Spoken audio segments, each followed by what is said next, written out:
Yo, what's up? What's up? What's up? What's up? Yo, we are back live. Back live. What's good, everybody? Wait for a few more people to join us. All right, we are here for Lara, Mauricio Lara against Lee Wood. Should be a good scrap. Left for a few more people to join up. All right. I think we're still a couple of fights away from the main event.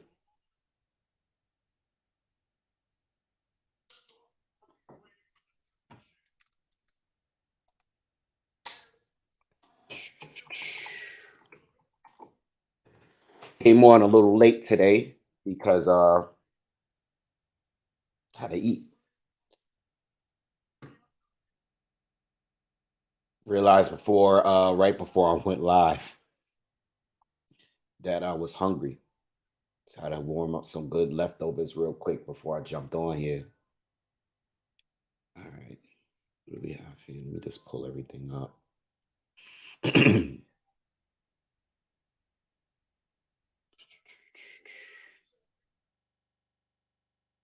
Let's see how many fights we got to go. They're saying that the ring walkout should be 5:30 p.m. Eastern.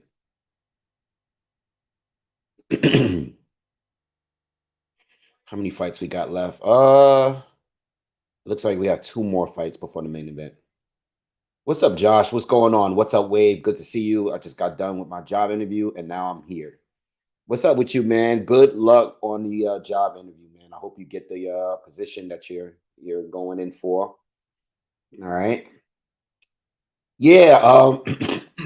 Excuse me.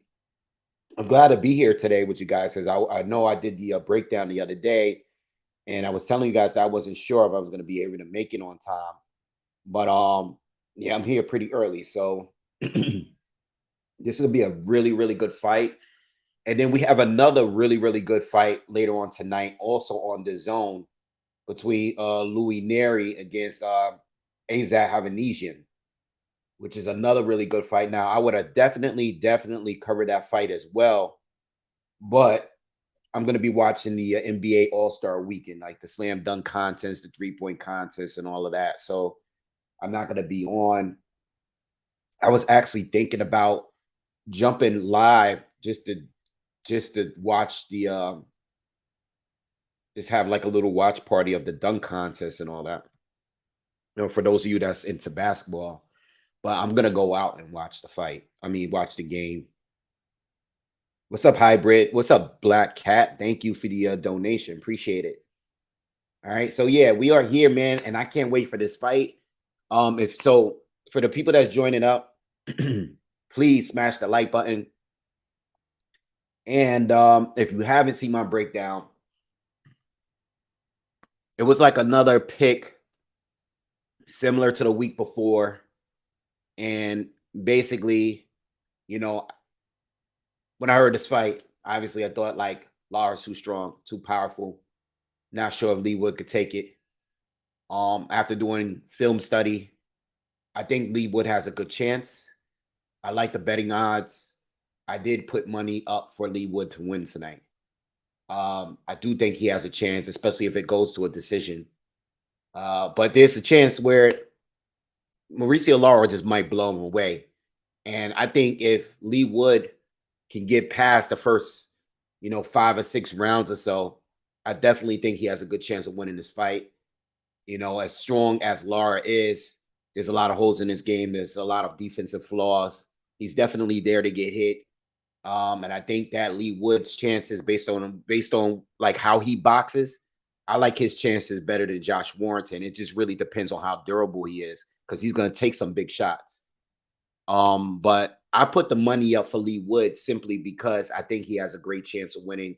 And he's an underdog, and I like to jump on the underdog opportunities, just like I did the previous weekend when Foster fought Ray Vargas. I jumped on that opportunity too, even though I was kind of leaning towards Ray Vargas. And the same with later on tonight. I actually put some money on Havanesian because Havanesian is also the underdog. And I think he has a great shot at beating Luis Neri tonight. I mean, he's extremely powerful and rugged and rough pressure fighter. And if Neri doesn't fight carefully, even though he has power himself, he can end up getting knocked down tonight. and I put money on AZAT to win later on tonight. So those are my picks. I have Wood and AZAT winning their fights. That's at least what I put my money on. All right. What's up, Gabriel Sanchez? What's good with you, man? Everything is good. Josh says, looks like it's gonna be Phoenix and the Bucks in the finals again this year. I like Phoenix's chances now that KD is over there. I really do. I think I don't know about this year because it's just their first year and they have to have that chemistry, but that team with Booker and Chris Paul, if they don't do it this year, I feel like they need to, because I don't know how long Chris Paul can keep playing at this level. But I feel like they can definitely make some movement. I mean, Phoenix is already good without KD. But with KD, I think they have a strong chance. All right. But I'm expecting the Bucks to get to it again this year. Thank you, Miss Montgomery, for the super sticker. Appreciate it. Yeah, so but hopefully the dunk contest is all good later, because it's like one of those things where it's usually not good, but if it is good, you don't want to miss it. So that's why I'm not going to cover the Neary fight later on tonight. All right, so we got a fight coming up. We got a fight coming up now on this card. Gary Cully, I'm not familiar with him. But he's ranked pretty high in BoxRec. What division is this? These guys look small. Gary Cully, 15-0, 9 knockouts. Irish fighter. He's facing off against Wilfredo Flores, who's 10-0 with 1 draw. And this is at 130. This is at lightweight. All right, so we're in the first round here. You can see that Gary Cully is very, very tall and lanky, very long. I'm assuming he's a star here. I'm not familiar with Wilfredo Flores. Well, not neither one of them here. But he's an American fighter. I know on BoxRec I got him as 81. Cully is at like 27 or something like that, which is pretty high. All right, but I haven't seen Cully fight. At least I don't think I've done. I do so many of these cards. And then, you watch the full cards and you start to become familiar with some of the guys because you've seen them before. I mean, he looks familiar. I mean, he's tall and lanky. He has a lot of tattoos. I might just be confusing him with someone else. But so far, he's definitely winning this round. He's definitely in control halfway through this first round. Flores is already have some reddening around his right eye. So Cully's having a good start. He's a southpaw. I mean, they're both southpaws. Cully's been on point with his left hand. He's been on point. He landed a few big redheads, and I see Flores he's already rubbing at his eye. His eye is already damaged. Really tall and lanky for a lightweight. Let me see how tall is he actually? He's 6'2". He's listed on BoxRec as 6'2". I didn't think he was gonna be that tall. I thought he was gonna be like maybe 5'11", 6'0", but he's 6'2" as a lightweight, which is crazy. 135 pounder, and he's 6'2". He's my height, and he's only 135 pounds. That's crazy.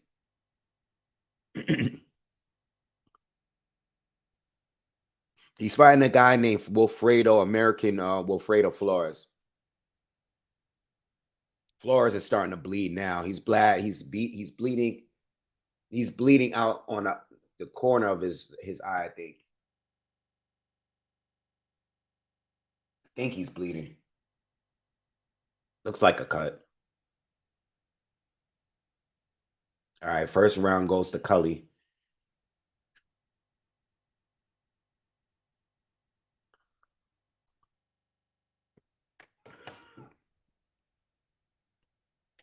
Please smash that like button if you haven't already. So, excuse me, guys. Everyone in the chat, what's your picks for tonight's fight? Who do you think got the fight tonight? We're talking Wood and Lara. Who do you guys see winning this fight today? All right. I think Mauricio Lara should be the favorite, of course, because of his power, what he did with Josh Warrington, but who do you guys got for the fight? Let me know in the comments real quick.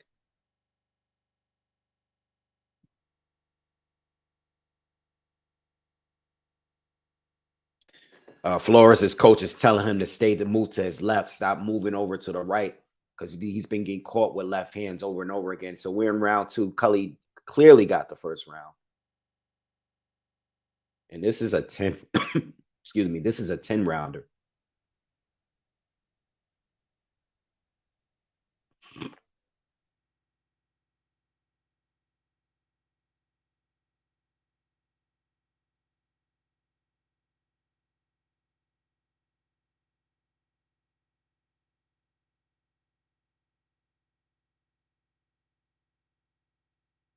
Flores is coming in a little bit more aggressive, a little better this round.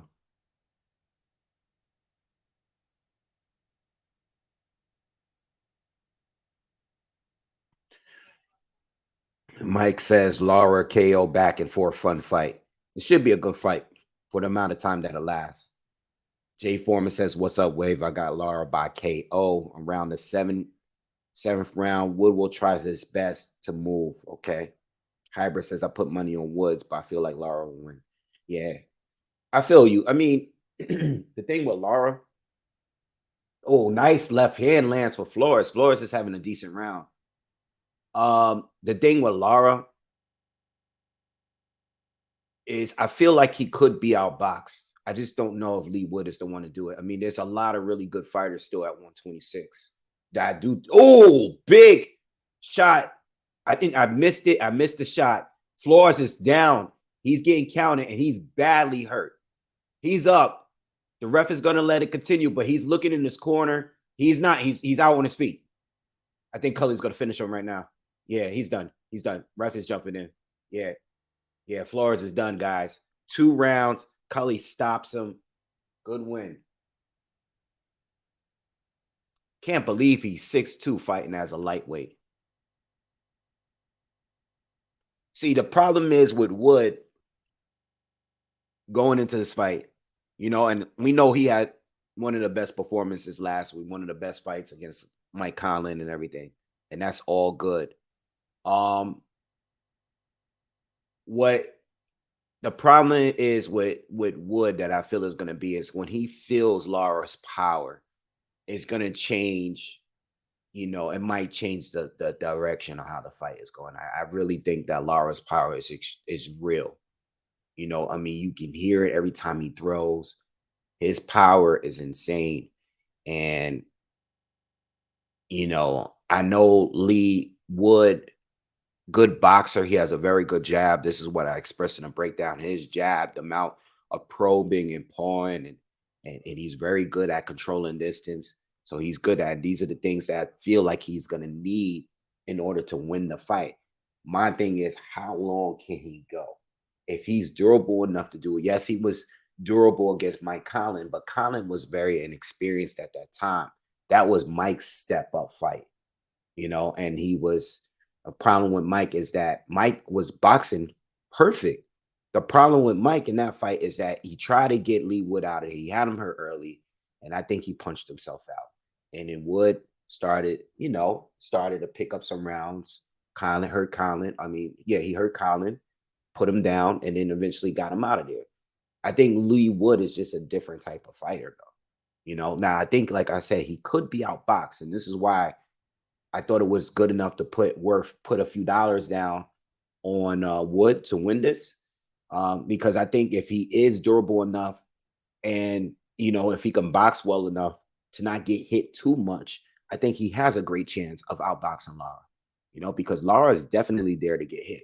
And Wood is a bigger puncher than Josh Warrington, and that's another point on why I think it was worth it to put some money down, because as far as a puncher's chance, I think Wood has the better boxing ability. Well, not the best of boxing ability. I want to say boxing ability against, but stylistically, I think his style is better for Lara than what's his face? Warrington. But I also think he's a bigger puncher than Warrington. I just don't know how durable he is. I don't know how durable he can be against Lara. You know, he get hit by Lara and it might change the whole direction in this fight. And it could end early. It could end very, very early. D-Flex, thank you for the donation. You said, can I share my boxing memorabilia collection? I will. In fact, I'm going to make a video because someone, I don't know if it was you, you might have asked me before. I know somebody else definitely asked me maybe a couple months back to do it. I'm going to do it, but I'm going to do it with my phone, you know, because I have stuff that you guys can't see over here. And you know, I want to just go through it in detail, exactly everything that I have here when I do it. All right. So I got you on that. Thank you for the request. And I will definitely do that as soon as because this camera here, I can't detach it and show you, but I will do it in a separate video and upload it. Thank you, Yvonne, for the donation. Appreciate you. One of my favorite supporters right here. What's up, Clarence? How you doing? Yeah, classic metal. Yeah, Tommy Hearns was big for a welter 6'1".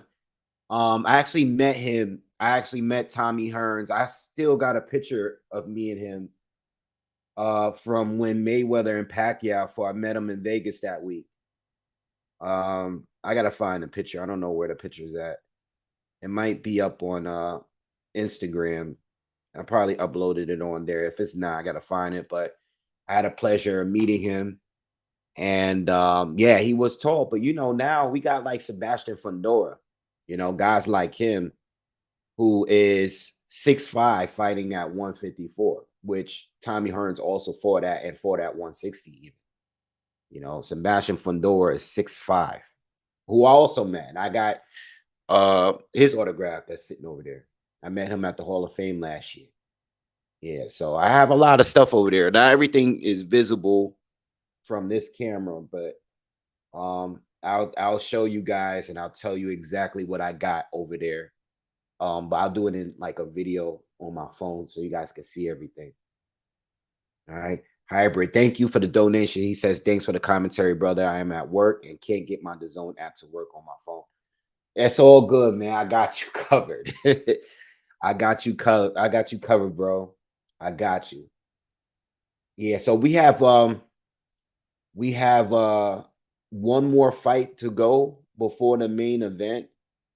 But going back to the main event, that's kind of my more, you know, I mean, I take bets on fighters that I might not favor to win. But you know, he's a slight underdog, and I think he was worth a little bit of money that I put down to try to get this fight, you know, to make some money. You know, I made some money last week with Foster, and I figure, you know, maybe I get lucky again and win some tonight. And I'm also picking Azot to beat Neri later, money wise, but not even money wise. I actually think he might win. I like Louis Neri a lot. Uh, and he has power himself. He's a solid boxer. He's a solid boxer. He's a good boxer. But Havanesian, if he pressures you, you know, I think a lot of that fight is based on Neri. If Neri is able to hurt him, if Neri can hurt Havanesian, then he'll get the win. But if he tries to rumble with Havanesian like the way he did with Figueroa, right? If he try to like square up with Havanesian and he can't hurt Havanesian, I just feel like Havanesian has a better chance of hurting Neri. You know, Havanesian is just a brawler, and I'm kind of leaning on him winning. You know, I mean, I didn't do a breakdown, I didn't have enough time, but I'm thinking I'm going with Havanesian. I'm not just putting the money down because he's the underdog. I think he actually might. You know, Neri is tricky because sometimes he looks really, really good. You know, I've been watching him for a while. And at 118, I remember I really wanted that was the fight that I wanted to see at 118. I wanted to see Neri and Inoue, when Inoue wasn't, fighting that bantamweight for too long. I thought that would have been a great fight, because they were both undefeated at the time. They were getting knockouts. That was a fight that I wanted to see. I used to talk about that fight on the channel a few years ago. But they both went in different directions. Neri didn't make weight, so he was forced to move up. And then, Inoue went on to fight in a Super Six, and he ended up beating what's it called, Flash and Nonito Donaire. And then they just both went in different directions. Neri at 122.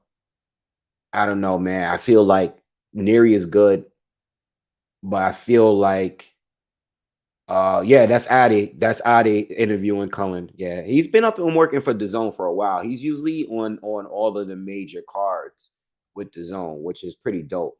But he's been up there. I think he's been with DAZN for a couple years now. I remember when he first got picked up by, I don't know if it was Sky at first or what, but I remember he made content talking about him. The great channel, great channel. I've been following for a long time.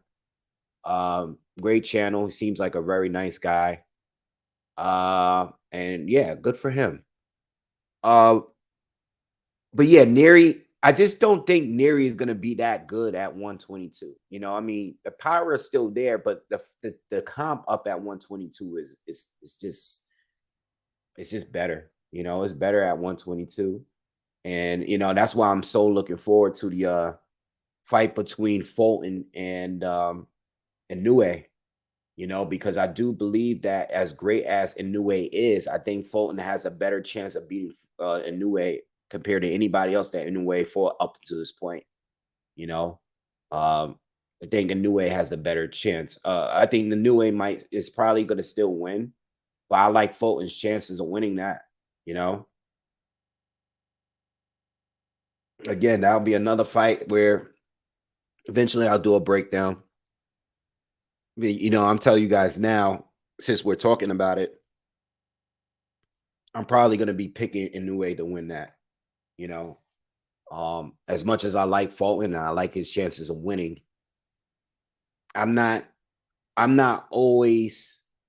I'm not really basing it all on the power of Inoue. I know a lot of people are talking about him and his size and whether his power are going to carry up. His power might even be better at 122. You know, and that's I've been saying that a lot with these fighters that have been cutting and cutting down for so long. Neri, on the other hand, like Neri is just, you know, he was good, but I think when they both fought, was it Manny Rodriguez or Payano? I know Nue and Neri had like one or two different common opponents down at 118. I knew that there was a difference between Inoue and Neri in their power because they were both knocking guys out, but Inoue did it way better. You know what I'm saying? And I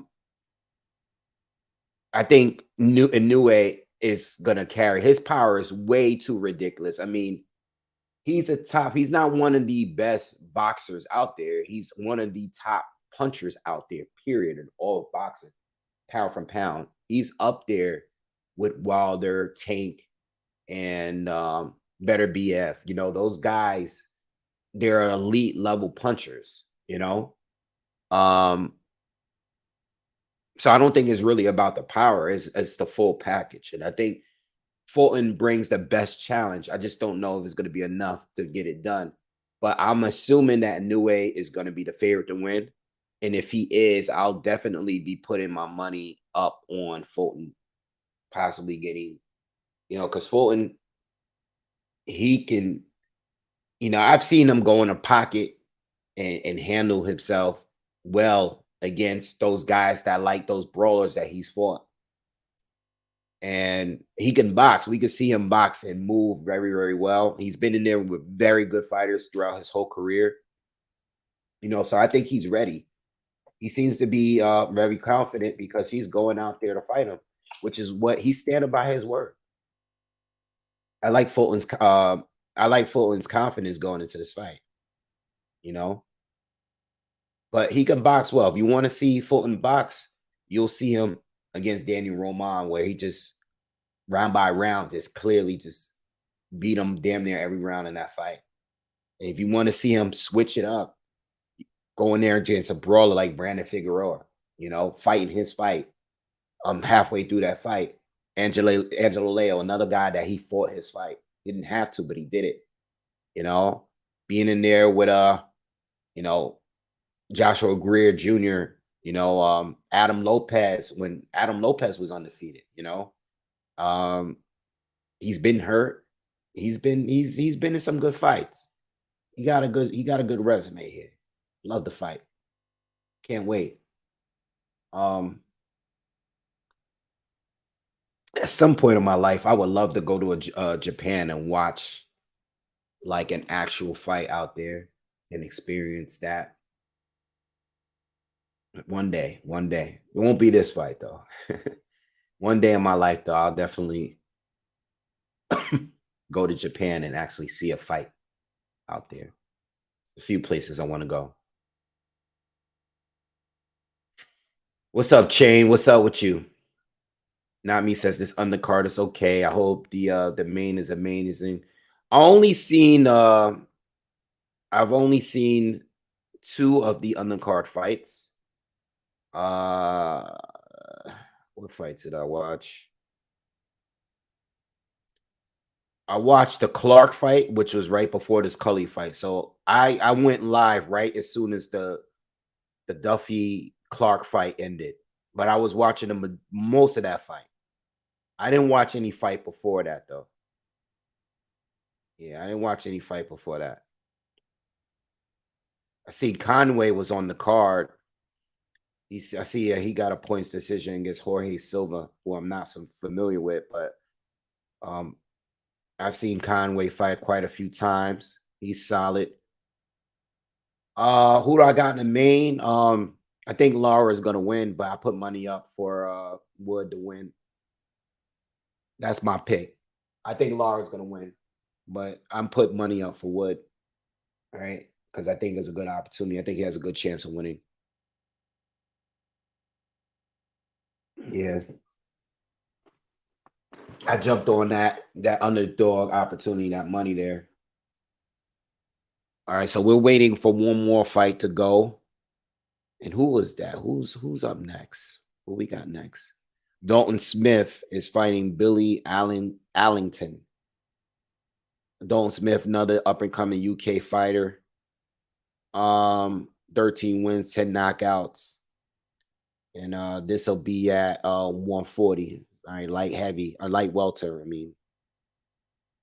All right. And this is gonna be for a British title defense for Dalton Smith. If Lara wins, I think it'll be by KO. Yeah. I think Lara wins by KO. But like I said, I put my money on Wood because I jumped on the underdog money. That's what I like. I like to just jump on those opportunities. It's like I did like with Foster last week.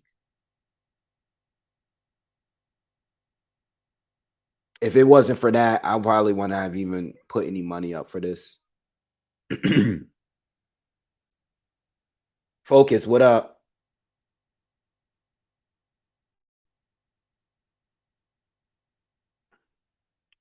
Focus says, Wave, what up, brother? As much as I love how you cover boxes, how much would it be to send you to Japan to cover in Niue? And would you go? Like cover the fight at the event, or like cover it, like do live commentary while I'm in Japan? Like, what is that? What do you mean? Like go and be like ringside to cover the fight? Or you mean like just being in Japan during the fight? I'm not sure.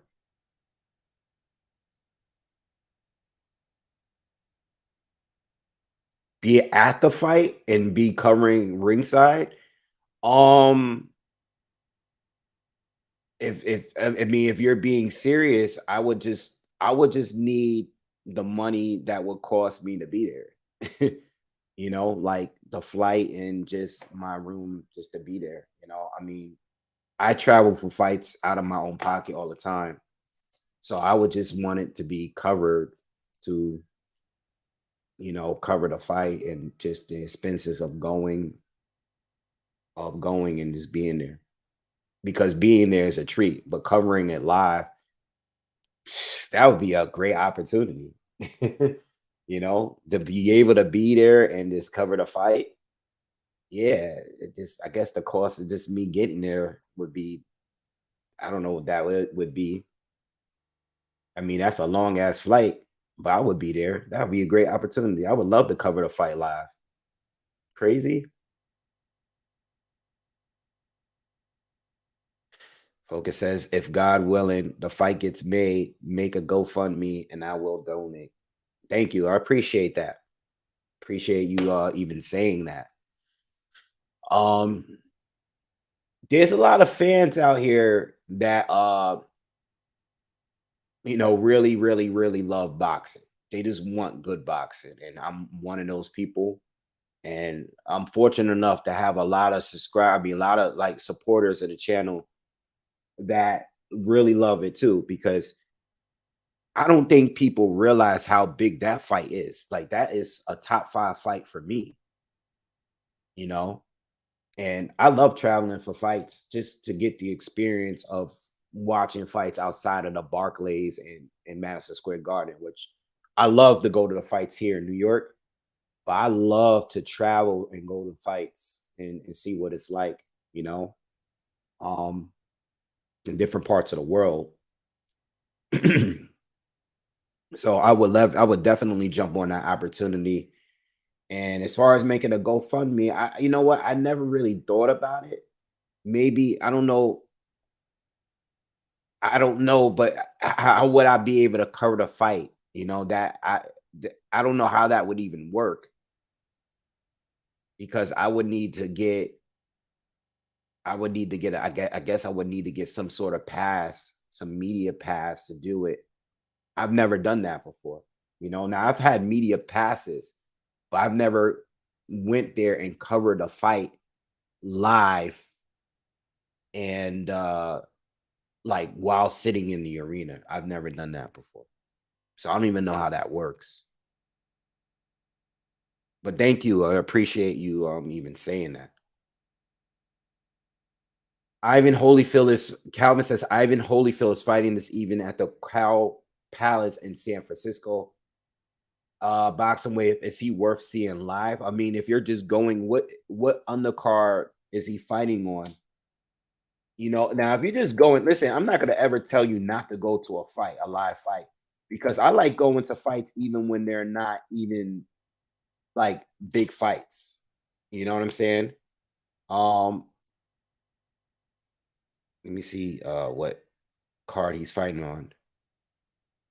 Okay, so it's not like a major card. I don't think this is a televised card. Evan Holyfield. I said Ivan. I think it's because you said Ivan, but it's Evan Holyfield. Um, I would never turn down a fight. If you are down to go and that's the plan, my first fights that I was going to were like ESP Friday night fights. Like I went before I went to Madison Square Garden or like Barclays or all these other arenas to see a fight. I went to like the smaller arenas to watch. I've been to fights at like out in Long Island and stuff like that to watch Friday night fights. I went to Atlantic City to watch a Friday night fight event. I went to the Bronx, like I went to real local spots to watch fights. So I'm never gonna tell you not to turn down a boxing event, because when I go to the fights now, I like to go early and watch the entire card, even from the fighters that I don't know who they are. Most people like to come like maybe 1 or 2 fights right before the main fight begins. I will be sitting there for like 4 hours watching all the fights all day. You know what I'm saying? So that's just how I am. those undercard fights will be better than the main events a lot. All right. So we got let's go back to covering this fight. We have Dalton.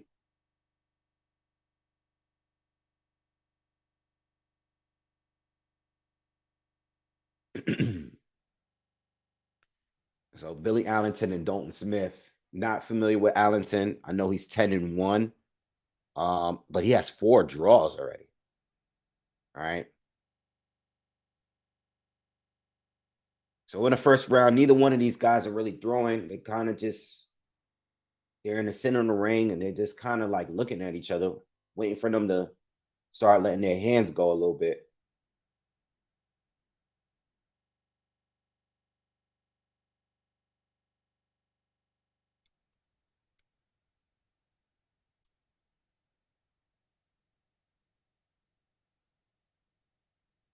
Come on, guys. Are you guys gonna fight? I'm literally watching these two guys just stand in the center of the ring and just look at each other.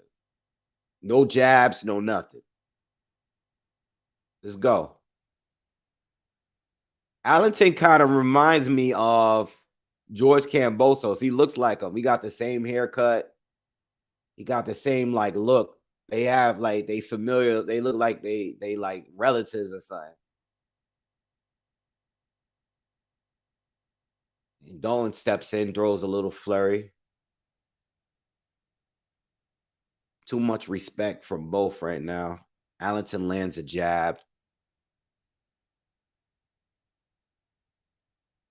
Both orthodox fighters.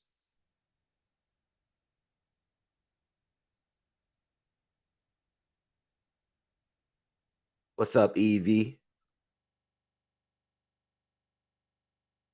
A minute left in the first round. To be honest, it's if this continues like this, I'm not giving anybody a round if they're not going to fight each other. I know it's a filling out round, but and this is also a 12 rounder because this is for a European title. Yeah, I gotta close these blinders, man. The sun is right in my face right now. I can't even see. As soon as this round's over, I'm gonna close my blinds real quick. 30 seconds left in the first round. Not much action for neither. Still, these guys are in the center of the ring, just fainting and not throwing anything. You know, too much, way too much respect. Dalton steps in and throws a flurry, lands a jab.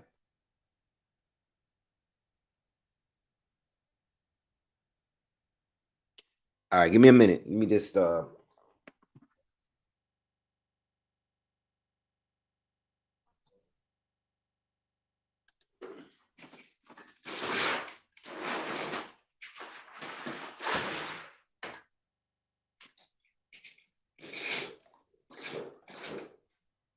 better.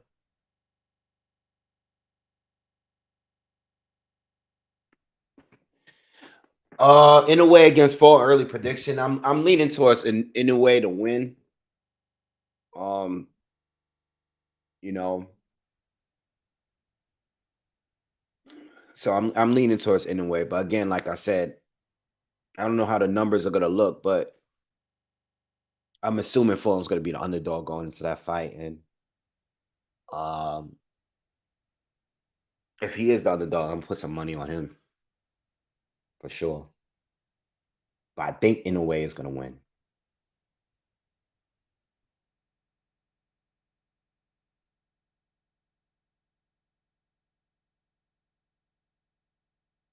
All right, we're in round 2. Like I said, the first round was a sleeper.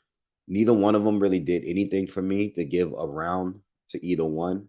I mean, I guess like Dalton did land a couple of cleaner shots. I didn't see Allenton land anything outside of a jab, but nothing really from either in the first round. So I'm just gonna draw that round. A little bit of the same so far in this second.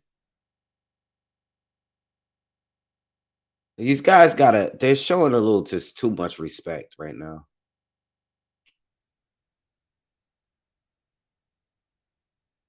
Minute into the second.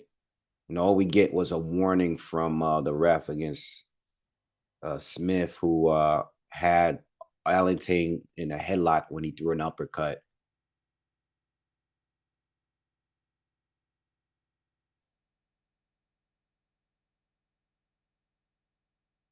Jermaine thinks Fulton's going to stop Inoue. Uh, I don't know about that. I think Fulton can outbox him. I don't know about stopping him. Fulton got good defense. He's quick. He moves well. I think the approach he should take in that fight is the same approach that he took in his last fight against who did he just fight? I was just talking about it in this I was just talking about it. Uh Roman. I think that's the approach he should take. I think he should control the distance and move and box from the outside. I don't think he should take the same kind of risk he takes against Figueroa and um Leo. I don't think he should take that because he banged it out with those guys. I think with Inoue, I think he has to be more cautious. So I like what I like the Daniel Roman uh approach. Nice left hook from Allenton. These guys are really I don't know what's going on. I want to see a fight.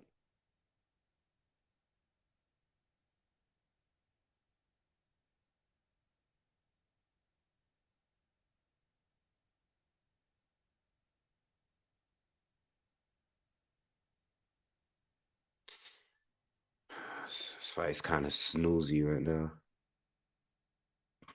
EV, what do I think? It says, what do I think about Inoue's record? I think his record is great. I think he has fought good fighters on his come up. I think he's definitely done the best work at 118. But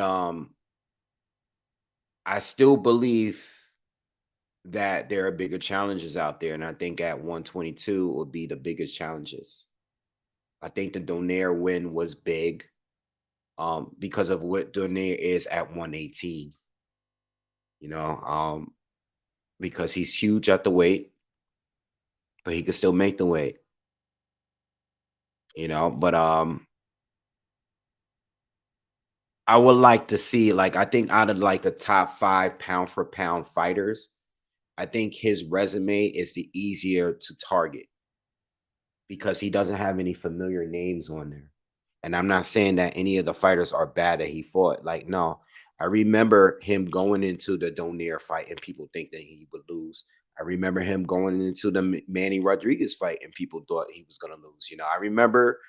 I remember like making content and talking about those fights. And I remember how people felt before the fight.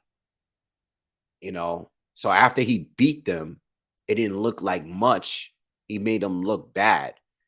But I think I respect his resume. I just think that out of the top pound for pound guys, I think his is the easiest one to pick on because before 118, there is no notable names on his resume. And I think for the people that love Inoue and defend him, I think they need to to to admit to that. Like there's no one there that's really, really good. And even if you're not familiar with him, which I have looked up these fighters when he fought them. Because I remember I think I found out about Inoue maybe within the first year or two of me starting this channel. And when I first started watching him, he was blitzing through all these guys in the lower divisions, down at not 115, but like down at 112 or whatever. I was just like, okay, he looks great, but against who is he facing? You know? And I don't just look up the names, and if I don't recognize the name, I'll look up nice right hand from Smith lands in his third round. Um, I like to go in YouTube and see how they look when they fought other people. I don't just go through their box rec.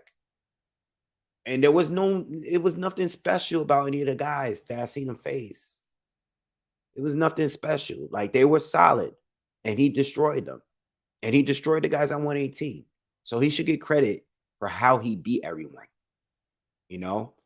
But at 122, I think Stephen Fulton, for the people that believe that Stephen Fulton, like myself, I think Stephen Fulton is his toughest challenge. I think he is. I think Donaire was obviously the most experienced, but I think Fulton is the toughest challenge because Fulton is currently in his prime, and Inoue is moving up to his division to face him. I think this is by far his best fight. This win will be and that's what I hate about the this fight is just not doing it for me, guys. I don't know if you guys are tuning in, and the reason why I'm not doing much commentary here is because it's not much going on so far. We're almost 3 rounds through. Dalton is winning the fight. He's definitely outboxing Allenton.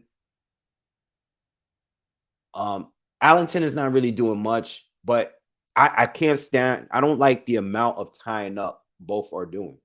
Dalton is having his best round so far, though. He's starting to connect a little bit more, and he's landing more clean shots here. But both are being a little too overly defensive in this fight so far. Evie, yeah, Inoue is definitely Fulton's toughest fight to me. But Fulton is size is a factor. And Fulton has been fighting the best at his division. There's people that he didn't face. He didn't fight NJ. He didn't fight Aleem. He didn't fight a few people, but he's been fighting some of the top guys at the division,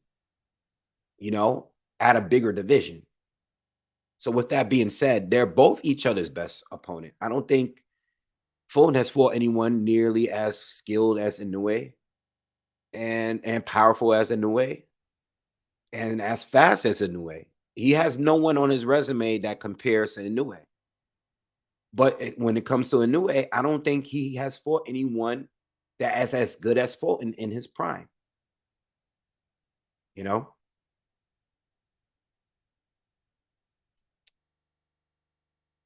El Chivo says, Boxingwave thoughts on Mark Masayo against Brandon Figueroa. I spoke on this briefly, I think maybe about a week ago, very brief. On the last live that I did. I'm leaning towards Brandon Figueroa stopping him. That's my pick.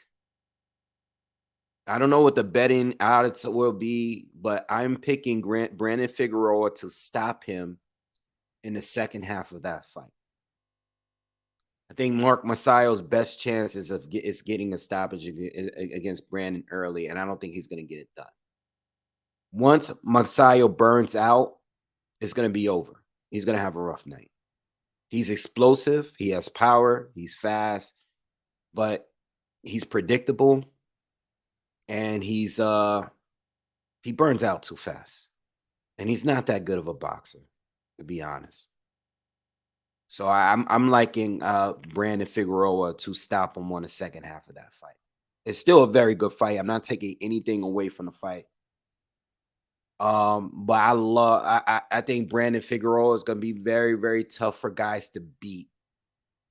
He can be outboxed, but his volume is just too high. He has solid solid power, and he's good. He's durable. Him and his brother was always durable. I know his older brother, wasn't so durable in his most recent years, but in his prime, very durable fighter. Those two are very durable. I just think Mark is going to get burnt out, and he's going to get hurt, and he's going to get stopped. I think Brandon is just going to invest in his body, wear him down, and then finish him off, in a later half. I'm thinking like 9th round stoppage for me. Oh, Dalton got him hurt, and they are both clashing right now. Allenton caught him with a left hook as he rushed in, though. That was a nice little exchange from both. But Smith connected with a big right hand. Smith is starting to be a lot more. Smith is stepping it up with every round, and he caught him with the best, another big right hand, and they're both just trading. And Dalton is just getting a better work, and he's landing better shots. Big round for Dalton, good round. Starting to looks like this fight is starting to pick up. Charles Edward Cheese, thank you, my man. The cheese is in the house, man. With the big super donation, man. Appreciate you every single time for coming through and supporting your boy. And thank you for also leaving the thank you donation under my videos. I did peep that. I do see that. And I want to tell you thank you. I do see those, and I appreciate those as well. Whenever I don't go live, you're still supporting the channel. I appreciate that. All right. Evie asked me, what do I think about Tank's ankle? I thought they already said that. That wasn't. I'm not. I saw that, man. I'm going to tell you like this, man. I'm going to tell you like this. This goes for any fight that they're just like Fury and Usyk. Just let me know if we got a date or if the fight is getting canceled. Anything in between, I don't care about. All of that is just games. Photos of, I said this with Ryan and De La Hoya took a picture together holding a piece of paper saying the fight is already signed. Ryan already said the fight was signed. So what are we talking about? Are we getting the fight or not? Tank he's getting, I'm going to do this in the next the next video I do. I'm doing a wave report. I'm going to talk about everything. But it looks like Tank is going to be sentenced. He's already pleaded guilty. He's getting sentenced in May. That's after their fight. So with that being said, if the fight is going down, then I don't care about anything that's happening in between. There's no reports. Now, Allenton, this is a problem with Allenton. Real quick, I'll get back to that. Allenton, we're in the 5th round, right? And there's a possibility that Allenton don't have a round. Oh, but the problem is now that they're starting to square up a little bit more, Allenton is throwing combos with his chin way up in the air, and he's on his tippy toes. And Smith is looking to he's trying to land, he's trying to catch him in the exchange. But Allenton, whenever he comes in, whenever he steps in and starts hooking, he's hooking with his chin up and his feet, his toes, like he's on the tip of his toes. He's gonna get caught and he's gonna get hurt soon. I see Smith taking him out within the next couple of rounds or so. The way this is looking, because Allenton, his chin is just way up in there sometimes when they exchange. But going back, like I said, I see that, like, listen, if you're not gonna come out and say that you're injured, I don't care if he's getting pushed in a wheelchair. I don't care if he's getting pushed in a shopping cart. You know, I don't care if he's on a skateboard. I don't care what we see of Tank Davis. If he's not saying we're not taking the fight, if there's not a report that they're moving on, then I'm not going to believe anything outside of the fight happening. Or I don't even believe the fight is happening. I'm just waiting to see what happens. I'm not going to report on every little thing that happens every other day. Because it's either marketing, and I say this to you guys all the time. They're either marketing a fight or they're marketing their next opponent. So if Ryan and Tank does not happen, all this buildup is going to be for Ryan's next opponent. And then Tank is just going to go to jail. And that'll be the end of that. You know, that's if he's going to get, if he's going to go, if he has to do jail time when he gets sentenced. I'm expecting him to. But I'm not taking it serious like that. You know, it could all just be mind games and more promotion for their fight. You show up in a wheelchair, it's going to get everybody on the internet talking. Yo, Tank was seen in a wheelchair. What's up with his ankle? Man, are you fighting or what? Are you injured or what? If you're not injured, then I don't want to hear about it. You know, pull up in whatever you want. It could be in wheelchair. It could be whatever. Are we getting the fight? That's all I care about. If we get in the fight, then we get the fight. If we're not getting the fight, then we can move on. Ryan could go and fight somebody else. Gabriel asked me, have I seen any Waffle House fights on YouTube? Some of them on Waffle House workers get natural fighting skills. Yeah, I've seen some on social media, not on like YouTube, but like on like Instagram or Twitter or whatever they post those fights. I've seen them online. I mean, normally I don't really care about those fights. I normally don't care about like a lot of street fights or whatever, unless they're like really, really good. But like those trashy fights that just be happening with random people, but I don't really care about watching them. I mean, I think back in the day when they used to have DVDs of fights, I forgot what they were called. If you guys been around for a minute, you guys know what I'm talking about when they used to have DVDs, best fights on TV or whatever. I used to like watching those. And then, when World Star came out, I was watching those and stuff. And or even in the beginning of YouTube, like the street fights, they were cool. But we're in 2023. Like, I don't be clicking on those fights like that. Unless it's somebody that I've heard of or known, or somebody sends it to me directly, I really don't be checking out the fights like that. I went to Waffle House like one time ever in my entire life, and it was dirty as hell. No diss to Waffle House, but I think I went to one in like Atlanta when I first went to Atlanta, and I just wasn't feeling it, to be honest. That was my first time going because all we got up here is like IHOP. So I wanted to see what Waffle House was about because everybody was saying it's way better. And I went down there and I was like, I wasn't impressed. So we're in the sixth round. We got just over a minute left. Allenton is still in this fight.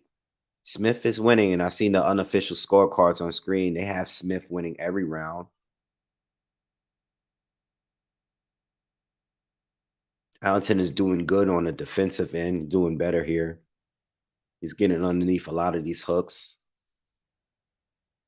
but he's not winning though. Smith just looks more comfortable. He looks like the punches he lands are way more effective, and he's still in control of the fight.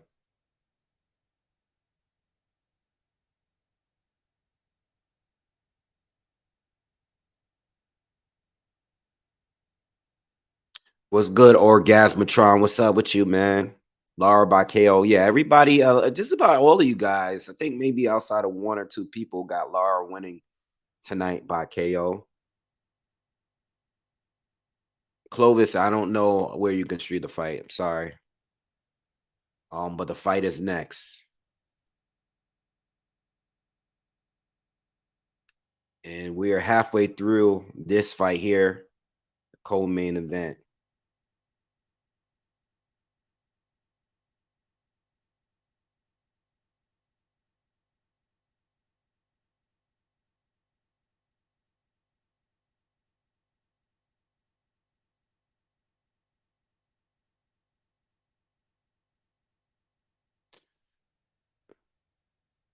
Yeah, not a bad scrap. It's okay. It's starting to pick up a little better now.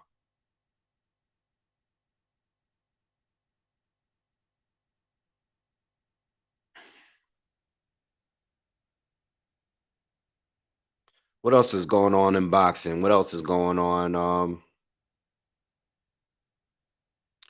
See that Gilberto Ramirez is going to be fighting Gabe Rosado. I mean, Gabe is a grown man, and he's going to keep collecting his checks. But at this point, I know Zerto lost to to not to Canal to Bivol, and it was his first career loss.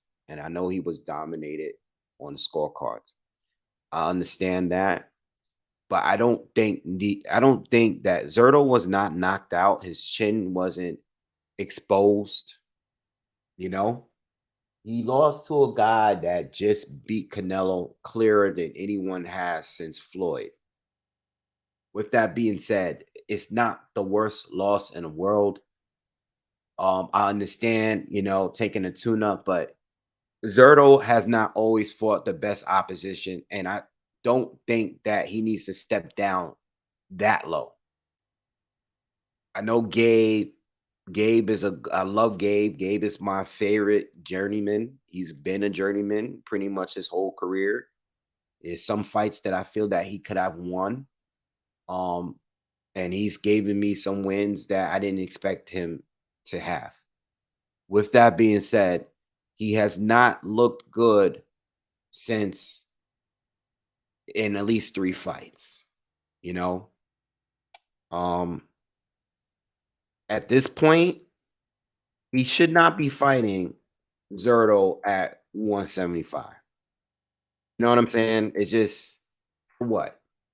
You know, after him getting thoroughly outboxed by Shane Mosley Jr. like that, he lost to Akhmedov in that last fight, lost every round. Shane Mosley Jr. clearly outboxed him. All right. Jaime Munguia, it had its fun moments. He did win a couple rounds in there. There was some good back and forth moments in there, but he lost clearly. And then, he had the crazy big win against Bektemir. I do think he edged out Danny Jacobs, even though Jacobs is my guy. I didn't think Jacobs lost to what's his face that's fighting Canelo, John Ryder. I think Danny Jacobs won that 8 rounds to 4, maybe 7 rounds to 5, tops, pushing it. But 8 rounds to 4 for me. Nice right hand by Smith just landed. Zerto should not be fighting Gabe Rosado at 175. That's just too much. Yeah, I see that Michelle Rivera was doping. I spoke on that a little bit. I tweeted about that. Um, I know it was just a weight loss kind of drug, but at the end of the day, it still affects you, it still helps you, and it's still illegal. And it still made you better. You know, when people that are defending like what kind of drug or whatever, at the end of the day, it still made you better. And I felt like there was points in that fight where I thought that Frank Martin could have stopped Michelle Rivera. So with that being said, whether what kind of drug it was, it still gave him an advantage. Cutting weight is hard to do. And if you have to take drugs to help you, illegal ones, to help you make weight, then maybe you shouldn't be fighting at the weight. Go to 140 and be stronger. But you came down, you fought Frank, you lost. We respected the performance, even though you clearly lost. You got dropped in the fight. You got outworked, you got outboxed. And we find out later that you tested positive as well. It's not a good look.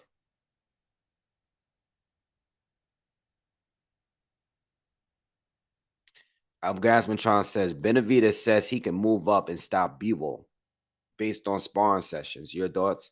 No, I don't believe him. And there's no fight that I've seen of Benavidez, and I like Benavidez, but there's no fight or no performance that I've ever seen that made me feel that he can beat Dimitri Bivol. I don't care about sparring. Didn't we just go through this like with Zerto? Now I don't know if Zerto him. Arrington is down. Allenton, I'm sorry, Allenton. Allenton's down, but he's getting counted. He was down on one knee. He's up. He doesn't. He looks like he's recovered too. I didn't see the shot. He looks fine, but he was down. So we got a knockdown here. We're in the 8th round. Within a minute of the first, no, nice right hook lands for Smith. I don't like how Allenton keeps lunging in to tie up. That's just he's been doing it all fight. Like you're like leaping in the lunge. I mean, you're leaping in to tie up.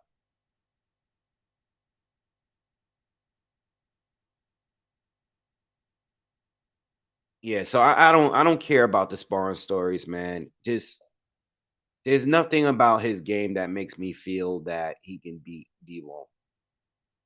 Maybe he could, but there's nothing that I've seen in his career that made me feel he can do it. You know,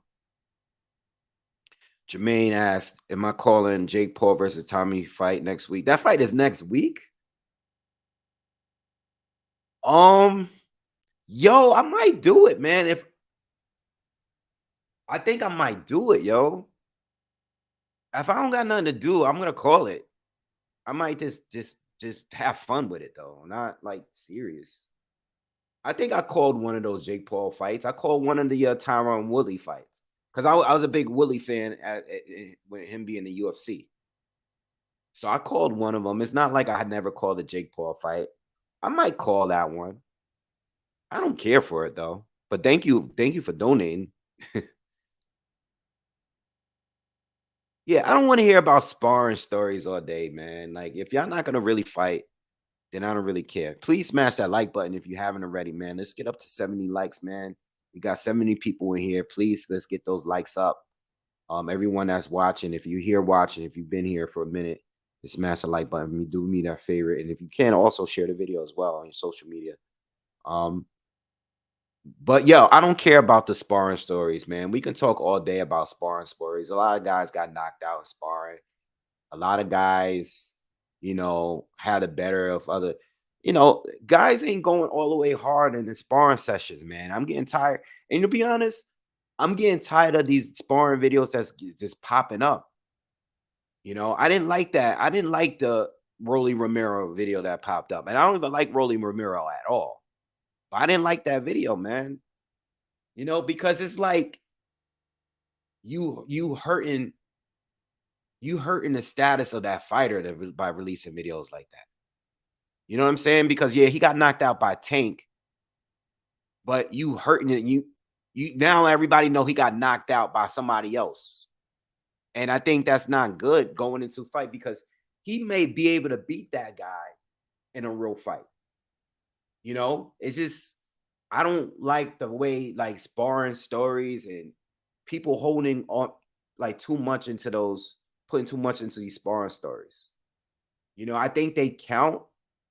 They do count. I love to hear when they do interviews and they talk sometimes about certain fighters, like when they're boosted certain fighters, like people they've been in the ring with, but I don't like to base everything off that, you know. A lot of people thought Zerto was Bevo was ducking Zerto. And then we saw what happened with that fight went down, you know. Leonardo calls Zerto a cherry picker. Mr. Classic Metal says Zerto should be ashamed of himself. Rosado, come on, man. Yes. That's like even after a loss, that's too much of a step down for you at this point. Not at 175. Like, nah, man. Like, what are you doing? What is it gonna do? Like, you want to get a quick knockout. It's not gonna make anybody feel any different from you. We already know you can beat Gabe Rosado because we've seen who you fought throughout your career. We already seen you beat and destroy guys on that level. Smith has been connected with a good amount of right hooks, but he hasn't been able to hurt Allenton with most of them. I mean, he's had him down, but I figured by now that one of those hooks would have had him hurt or got him out of the fight.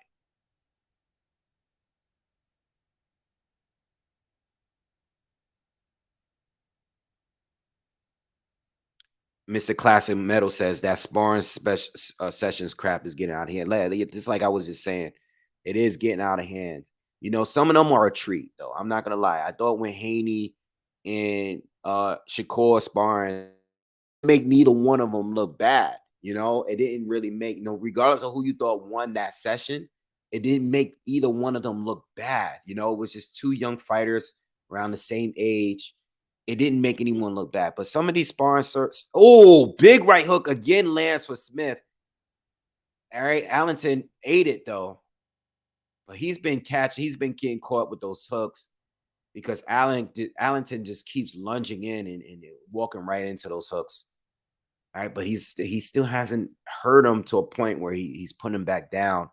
I'm been able to get him out of there yet. We're in the 30, just about above 30 seconds left in the ninth round in this fight. And this will be the last fight before the main event.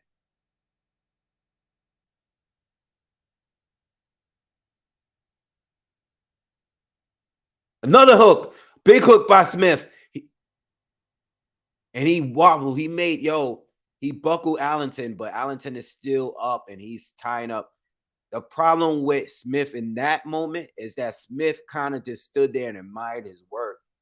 He should have followed it up with something, and it looks like Smith might be cut on the outside of his left eye. I don't know if it was from a head clash, but Smith should have took advantage of that moment there and caught and followed him up. He caught him with a left hook, buckled him. He should have followed it up with a right cross, and he would have put him down.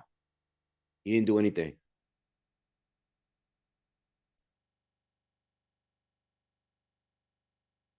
J-Man, yeah, I did. J-Man, yeah, I put a little bit of money on Wood tonight. I mean, I think Lara's gonna win though.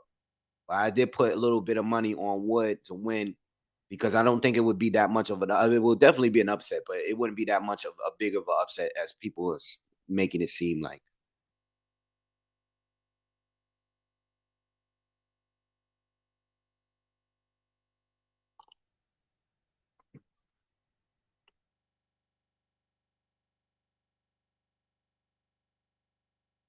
Mr. Classic Metal said that's the annoying thing about Benavidez. He's an entertaining fighter, but as far as his opponents, have been kind of weak. He talks too much. Yeah, but in his defense, he's been wanting to fight Plant for a while. He wanted to fight Plant for a long time. Oh, what the hell was that? Smith hits him with a right hand, scoops him up, and throws him and slams him into the ground. And you know what? He's gonna take a point for that. He has to. That was no reason for that. You lift him, yeah. Dude. He did. Smith just did a full blown takedown on Allenton this now, and it was totally unnecessary. He landed a clean punch, and this. It wasn't even Allenton wasn't even leaning on him. Nah, that was too much. I'm surprised. This ref is very cool because that was more than enough. Listen, if that was Bernard Hopkins, yo, you already know Bernard Hopkins wouldn't have gotten up. This fight would be over.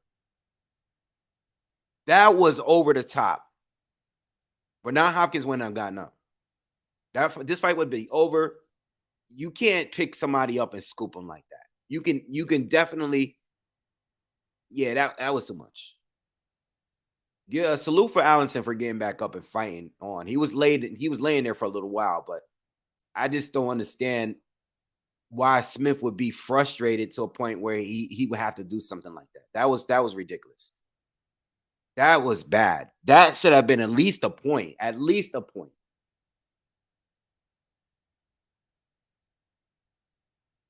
And you winning the fight. I mean, I don't know that he looked very frustrated when he did that.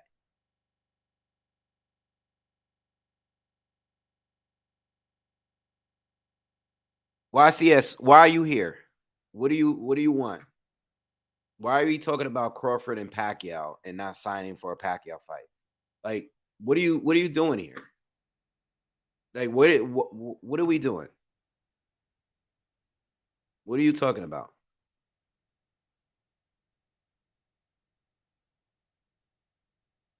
Pacquiao?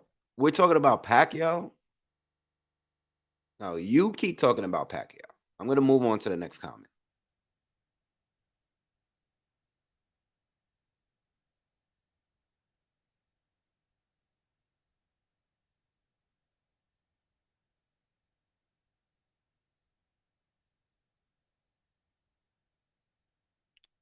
Let me got rid of that trash.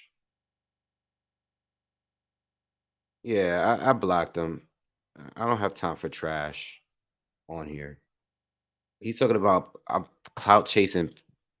What? I don't even remember the last time I talked about Pacquiao. Yeah, what is wrong with people, man? These people are crazy on the internet, bro. Talking about we sitting here covering a British fight. This guy come out here randomly doing that. Like, what's wrong with people, man?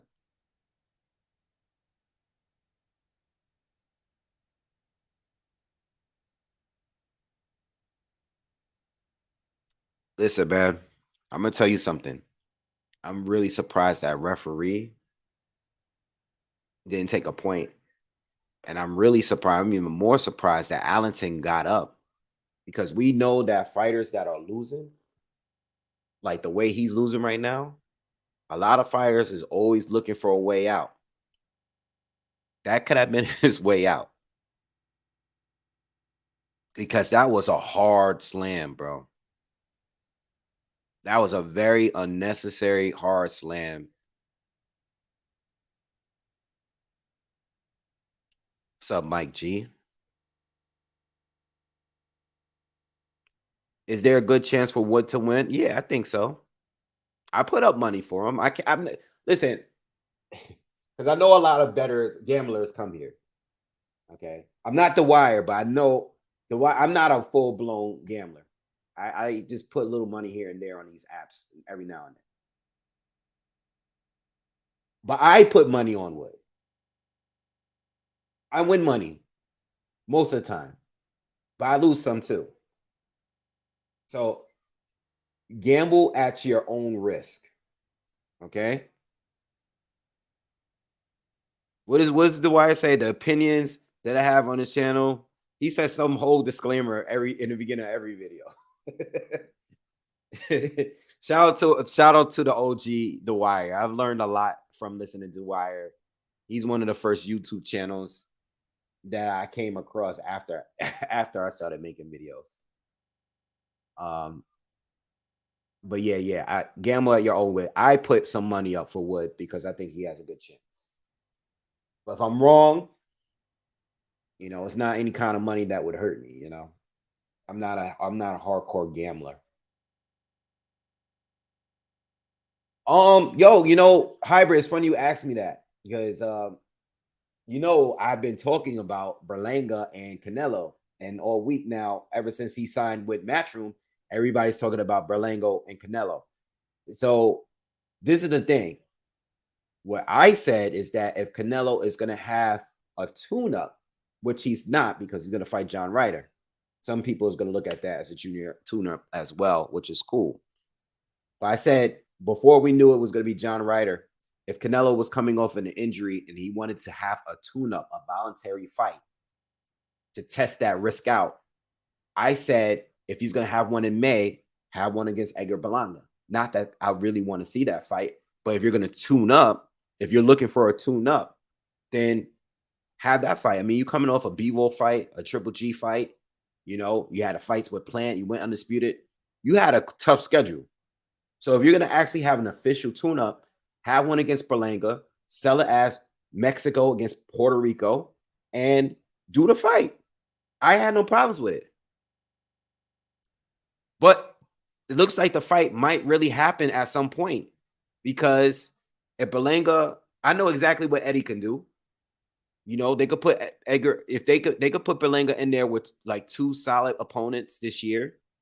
And if he passes both tests and he looks decent and Canelo has time on his hands, they'll put him in there with Berlanga.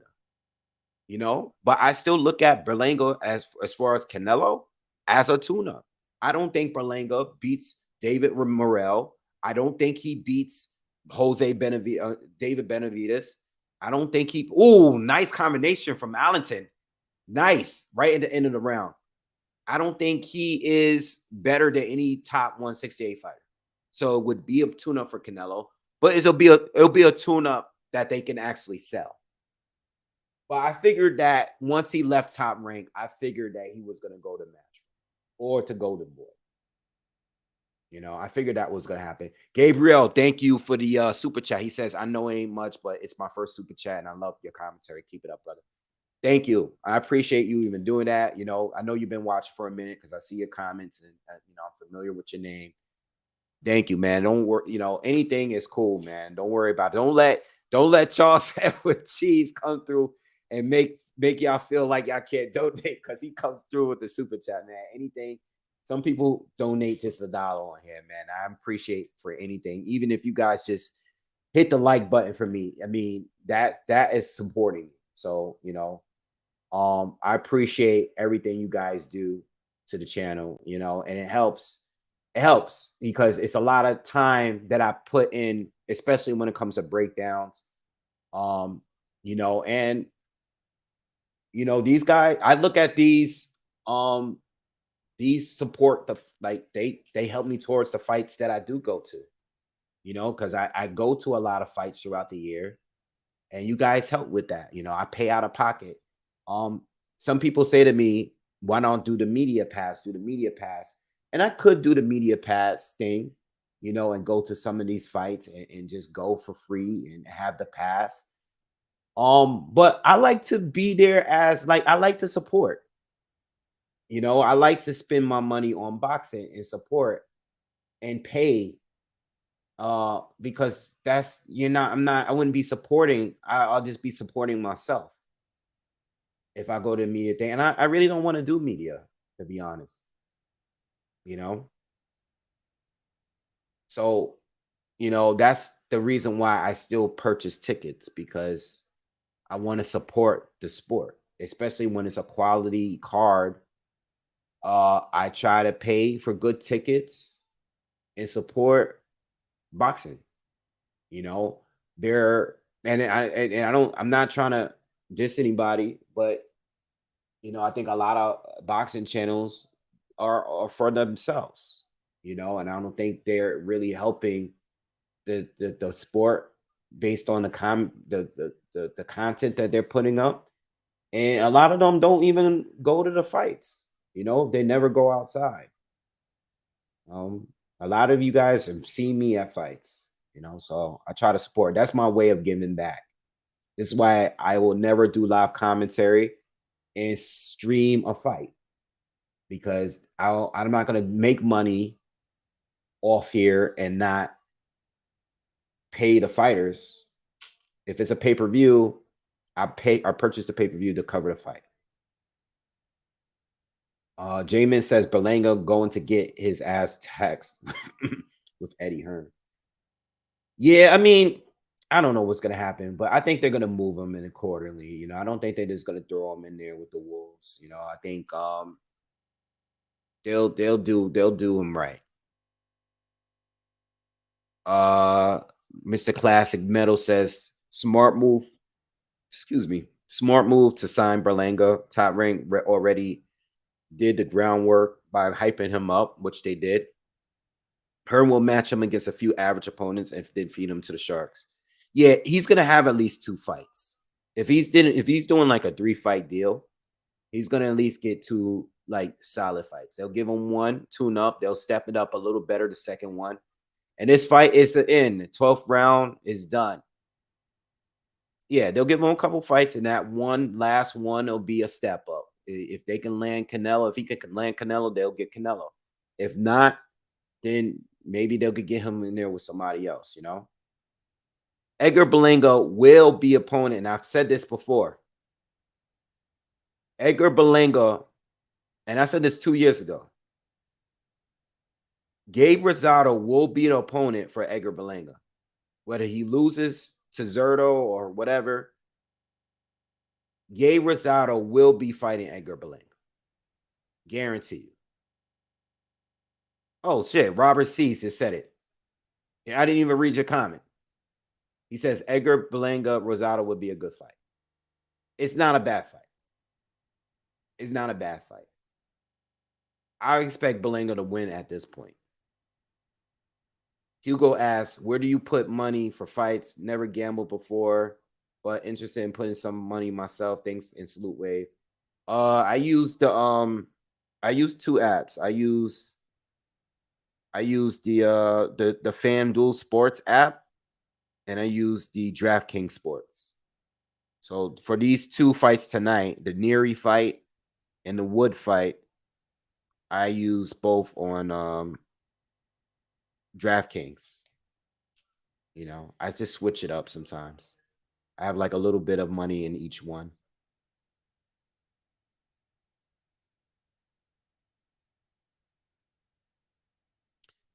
They don't even have to match him up with Canelo. Berlanga is also perfect cannon fodder for an up and coming talent. He is, but he has a name and he's still like a prospect. So I don't see them matching up with someone that can, you know, could possibly, you know, beat him. You know, I just I don't see them putting him in there with Dave Morrell. I don't see them putting him in there with Diego Pacheco. You know, I just don't see that at that point because they're not gonna like Berlanga. He has the hype and he's gonna use it. You know, he's an entertainer. You know, he's an entertainer, and at this point, he's has a little celebrity in him. They're not gonna put him in there with someone that don't really nobody know, but it's the risk reward factor is definitely going to be put in place. Shane Mosley Jr. would be a good fight. I think that would be a good fight.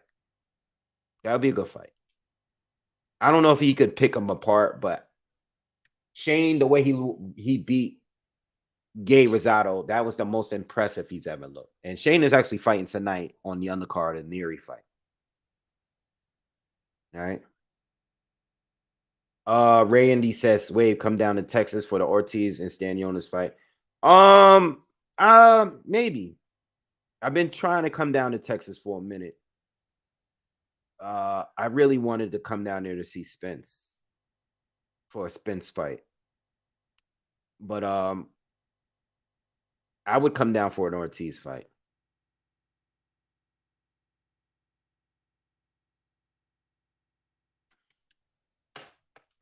Smith is a dirty fighter. Oh yeah, because of that slam. I don't want to go as far as calling him a dirty fighter overall, but that slam was very, very, very dirty, and it was unnecessary. Berlanga against Boo Boo, absolutely not. They would not make that. I have bet MGM. I have the MGM app as well. I have it. I created it. I think I have like $100 on there, but I haven't used it yet. Ortiz against Daniel. I have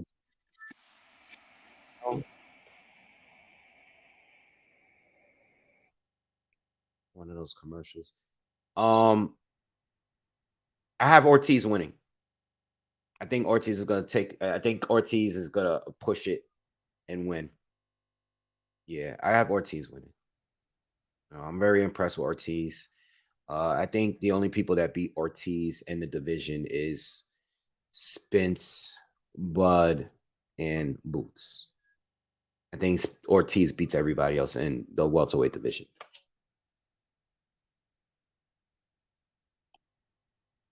What's the next move for Plant or the winner of Plant and Benavides? I see them possibly pushing to get a rematch with Canelo.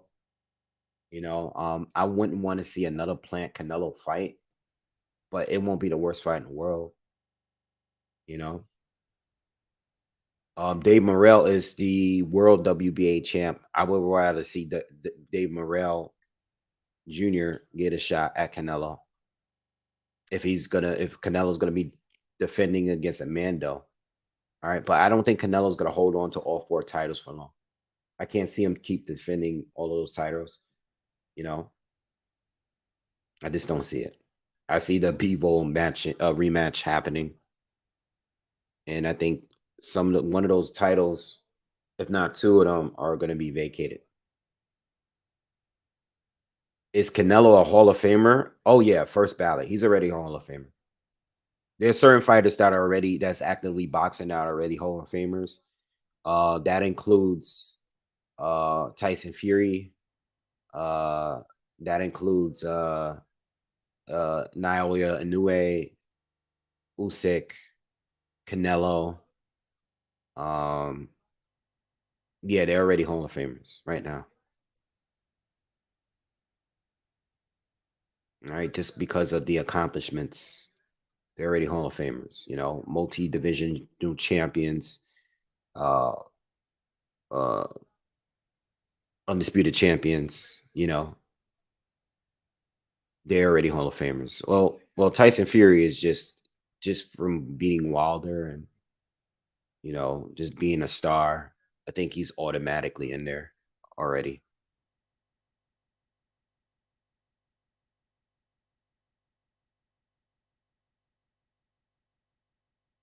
Uh, for Anonymous says Ortiz, he is known for his power and aggressive style, and many boxing analysts consider him to be one of the most exciting young fighters in the sport.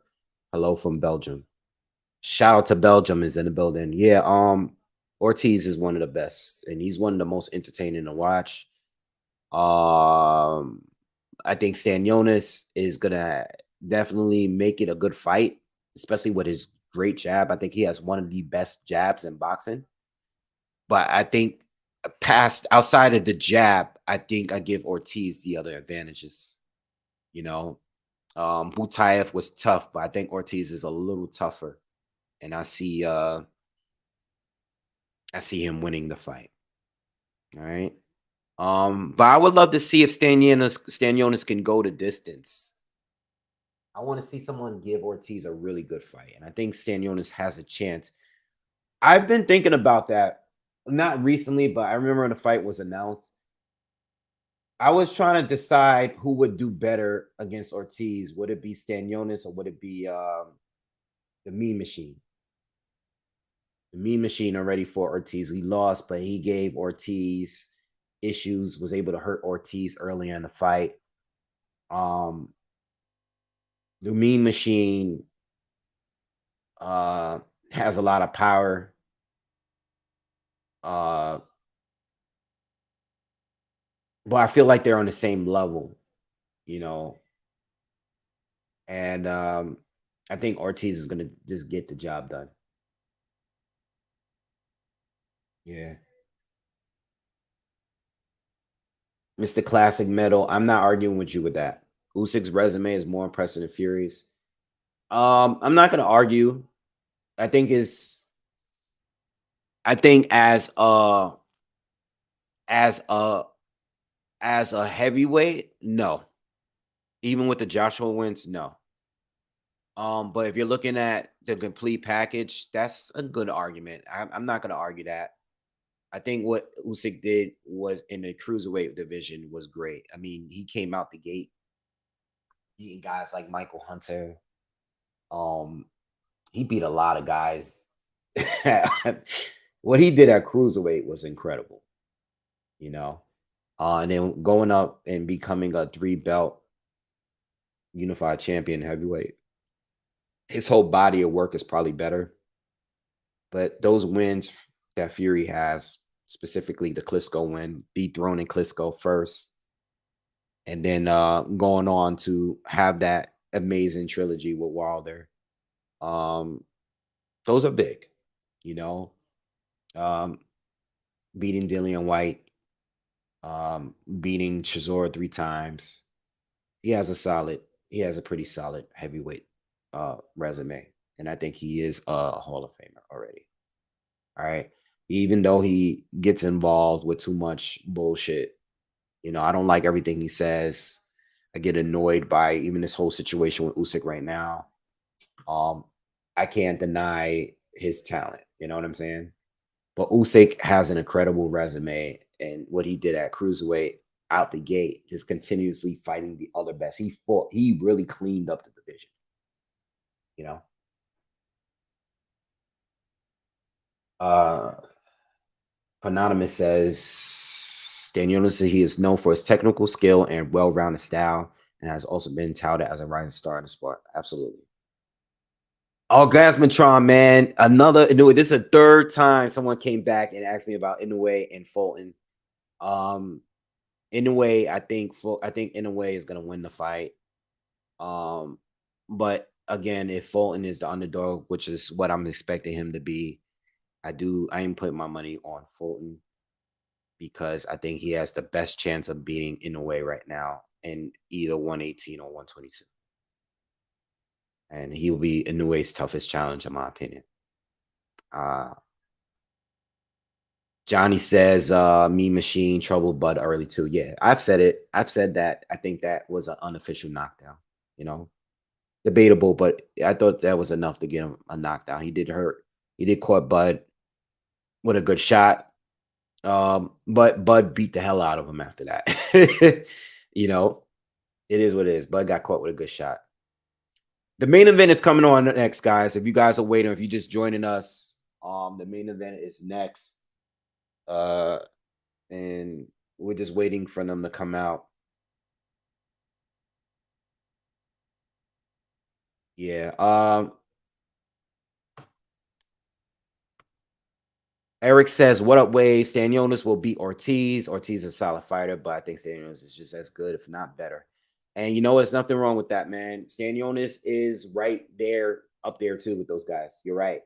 You know, my ranking after you take Bud and Spence out of the equation, I have Boots and Ortiz, and right after them, I have Stanionis at welterweight. You know, I know you still have Thurman out there. I know Ugas is still out there, but I don't know what Thurman can do at this point. You know, I don't know what he's really capable of at a high level. And I don't know also with Ugas. You know, he did good against Spence. He has moments, but um, I have Stanionis, Ortiz, Boots, Spence, and Bud right now at welterweight. All right. Thank you, Mike. Yeah, please smash the like button, y'all, before this main event starts. Let's get the like button here. Let's get the likes up, please. Let's get the likes up. Did Usyk have the toughest undisputed run? I think of the recent years, I think it's between him and maybe Josh Taylor, right? Who else became undisputed recently? You had Haney, you had Bud Crawford, Haney, Bud Crawford. Uh, who else? You guys let me know in the comments. Who else? Who else had a undisputed run recently? Canelo. Canelo had one. I wouldn't put him above Josh and Usyk. I would say Usyk and Josh had the best runs. I think Usyk is number one. You know, there was no debatable nothing. I think Breedis might have been debatable, but I think Usyk pulled it out. It was just close. In a way, nah, I don't think. Oh yeah, in a way is up there too. We talking male, we talking females. If it's females, I wouldn't put Baumgartner in there. I think Shields had a crazy undisputed run. No, I don't even want to mix it like that. I would actually like to keep it separate. We're talking. I think Usyk. I would say Usyk. I would say Usyk, Josh Taylor. I would say Usyk, Josh Taylor. I'm talking to males. Usyk, Josh Taylor, Canelo,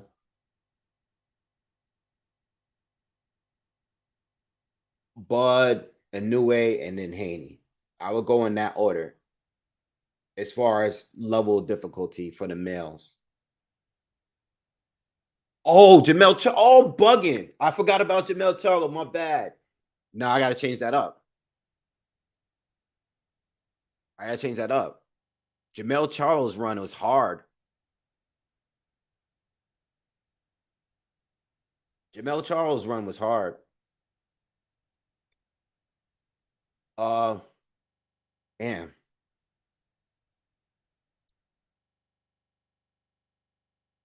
Castano, Harrison, Rosario. But he was already defending his title for a while.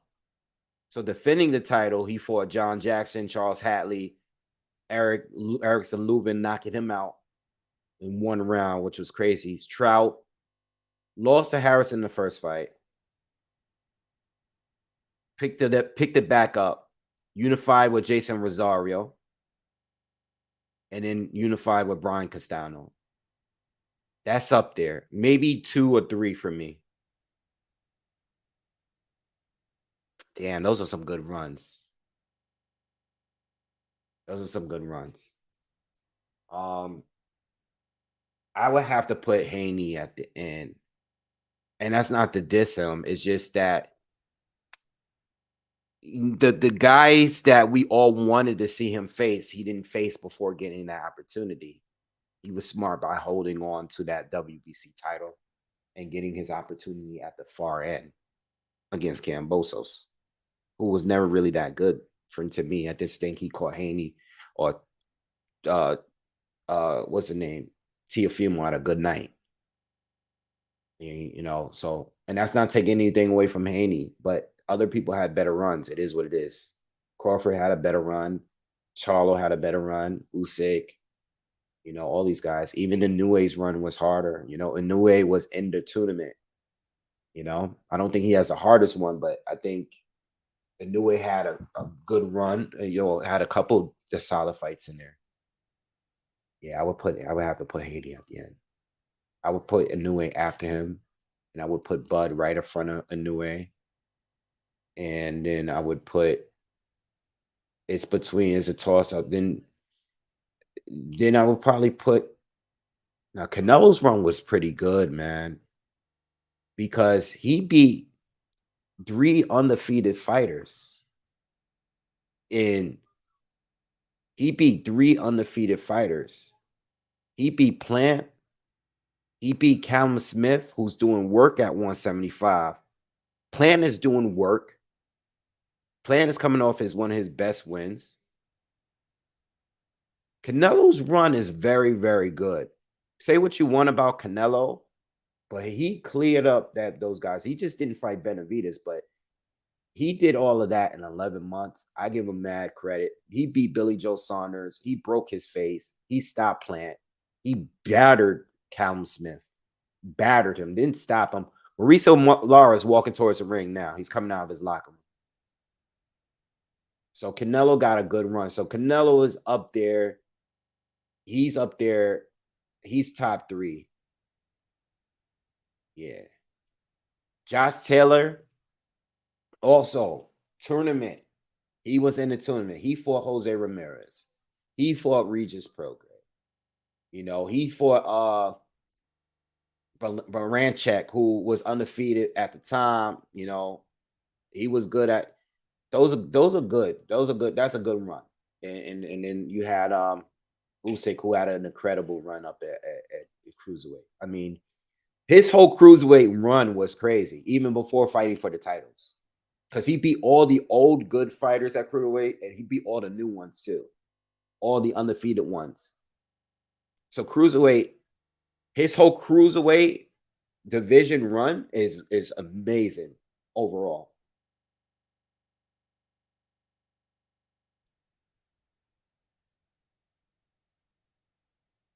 He said, but Castano beat him in the first fight. Castano got robbed in the undisputed. I do think Castano won the fight. I do think Castano. I wouldn't call it a robbery, but I wouldn't call it a robbery, but I do think he won. I think he won comfortably. I think he won more rounds. He definitely won more rounds. Jamel just kept hurting him, but he didn't win more rounds. I can't see you giving Jamel no. I mean, even 5 rounds is pushing it. I think I scored it 8 rounds to 4.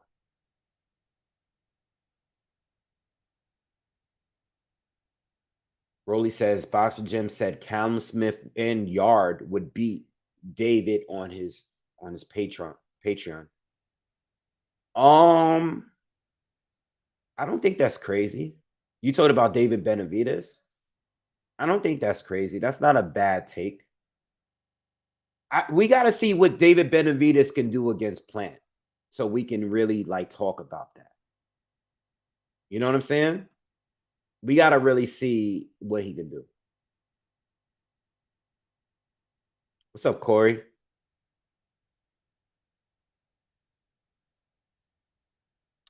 Jamel faced a lot. Well, Jamel, who said the comment?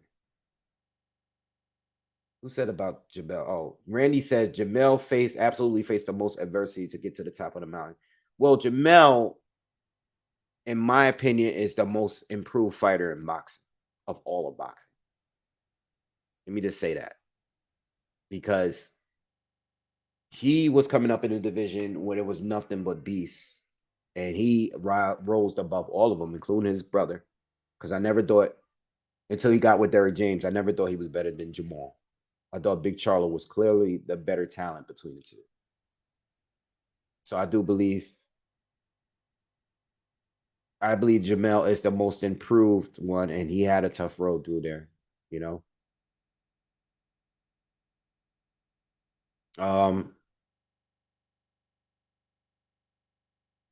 Mr. Classic Boxing, Mr. Classic Metal says Canelo had a nice run. I like Usyk's run the best. In that tournament alone, he had Glowacki, Breedis, and then Gassiev. And Breedis won the tournament the next year, which is huge because Breedis was clearly the best fighter still. Breedis knocked out heavyweights. You know what I'm saying? Breedis was a real deal. And that was Usyk's tough fight to date still to me. You know, Breedis got 5 rounds on Usyk. 5. In my scorecard, he got 5. You know, and then went to be the best guy at cruiserweight. I know he lost recently, but he was the top guy at cruiserweight. And you know, it's about who you face, and it's about what they do after you face them too. Sometimes, you know, because you know, some of those fighters, a lot of fighters do a lot, and then once you beat them, they don't do anything. They might retire, or they might lose every other fight after that. You know, Usyk end up beating guys that end up beating other good guys. You know, like Breedis, like Mike Hunter. You know, went to heavyweight and did his work at heavyweight. Randy says, "Wait, let me ask you this: back when Canelo got backlash for fighting Liam Smith, seeing Smith continue his boxing career and looking back at Canelo fight, do you think it was a great win for Canelo?" Yeah, the win does hold up. It's a good win. I don't think it was a great win. It was a good win. It was a solid win. You know, because you got to also factor in the people that beat Liam Smith too. You know, now I mean he beat Eubank recently, but you know he's lost some fights, and no, I don't. I didn't like Canelo fighting Liam Smith then because I understand that he fought Liam Smith when Smith got the belt when after Andre got it stripped, which was a thing because it's like no one really wanted to fight Andre, and it's like it was a good opportunity to jump on the title when Andre wasn't holding it. Andre was clearly the tougher fighter to most people's eyes at that time than Liam Smith,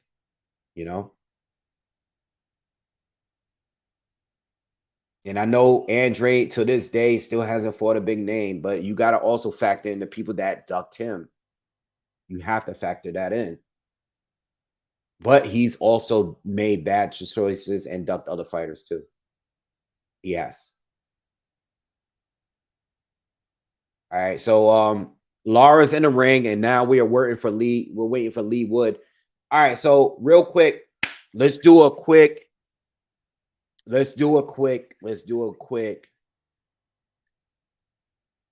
roll call. Where's everybody from? We haven't done this in a while.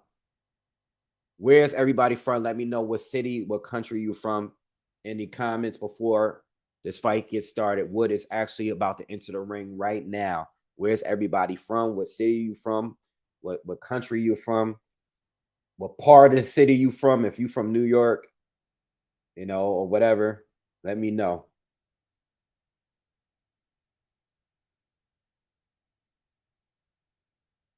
Absolutely not. Ronald Monterosian did not beat him. Ronald Monterosian did good, but I don't think he won. He did knock him down the first round, though. All right, we got Alabama in the building. Belgium is here. Baltimore is here. London is here. Orcutt, California is here. Pennsylvania, the UK, Baltimore. Australia is here. Montreal is in the building. Manchester, UK. Texas is in the building. Dallas, Texas. The Boogie Down Bronx is in the building. What's up? Okay. Houston is here. All right, so Wood is coming in. And before we get started, Arlington, who do you guys got and how? You guys got Wood or you got Lara by KO or points? Let me know in the comments. Philly is here. Pittsburgh is here. Tokyo is here. Vancouver is here. Shout out to all of you. Rhode Island's in the building.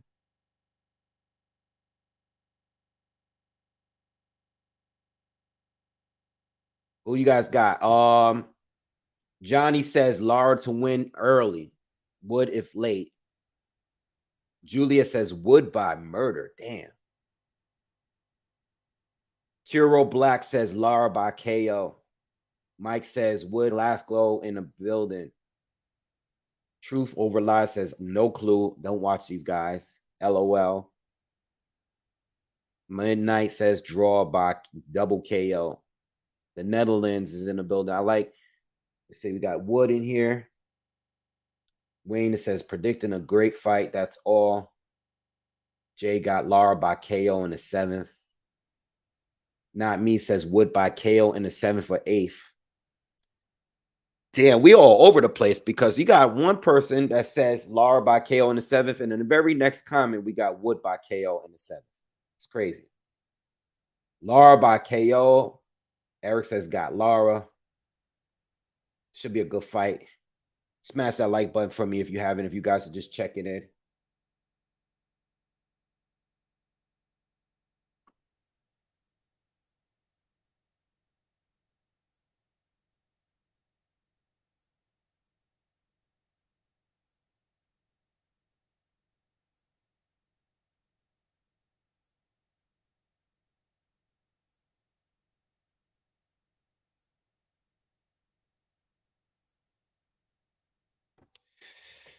Harlem, Netherlands here. Lara by KO. I got Lara by KO. Lara.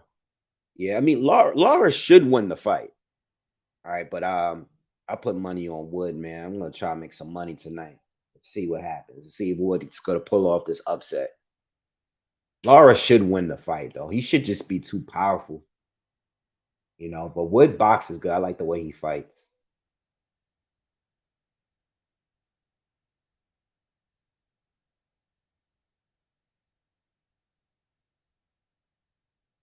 Shout out to all you that are here, man. Saturday. I love coming in. I like doing a lot of commentary on a not so like big fight, the major fights. Because I feel like everybody that's in the comment section really like love the sport. You know, they just want to be here for boxing. They don't even care. You know, the big fights are fun too. I love to have like 1,000 people in here and stuff. That's cool. I like just doing these too. Too bad I won't be like again. If you guys are just checking in, I'm not gonna be here later for the Louis Neri fight against Azat fight later. I think Azat is gonna win on. I think he's gonna stop Neri though. I'm putting my money. Well, you know what? I think I bet it straight up. I didn't pick by KO. All right. Havanesian. Havanesian. I think Havanesian is gonna win the fight against Neri. I think he's gonna pull it off, and I put money on Havanesian. So I'm not gonna do live commentary because I'm gonna be watching the slam dunk contest and all that later for the NBA, for the basketball fans. I'm gonna be watching all the all-star stuff. So I'm not gonna be able to cover the fight later. But I think Neri's gonna lose, man. I just got a feeling he's gonna lose this one tonight.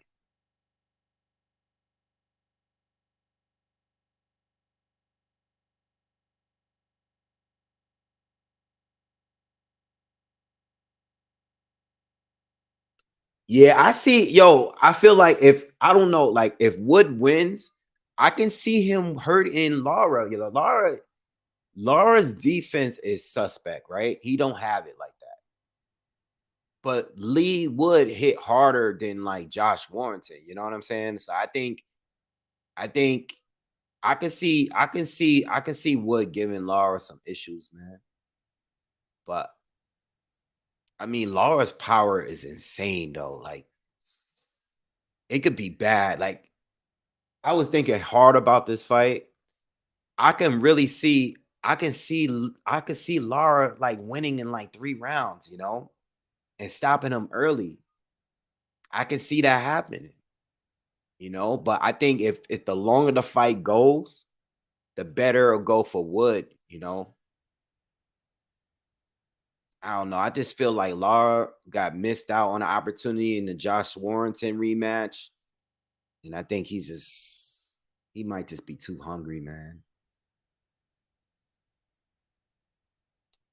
Andrew says, "Hi, bud. Hope you're well. Love the streams. Very objective. Good to hear someone speaking with an open mind. Thank you, man. I'm a very open-minded person inside and out of boxing. What's up, Chicago? Chicago's in the building.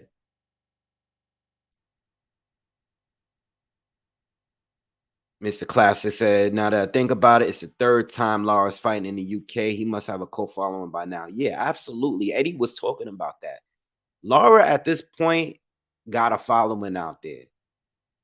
He got to. Doing what he's done out there, he's definitely got a following. Someone, I mean, they know him, you know. Yeah, the thing with Warrington is that he has dirty tricks up his sleeve. And I'm not sure if Lee Wood is as durable at this stage. I don't know if he can.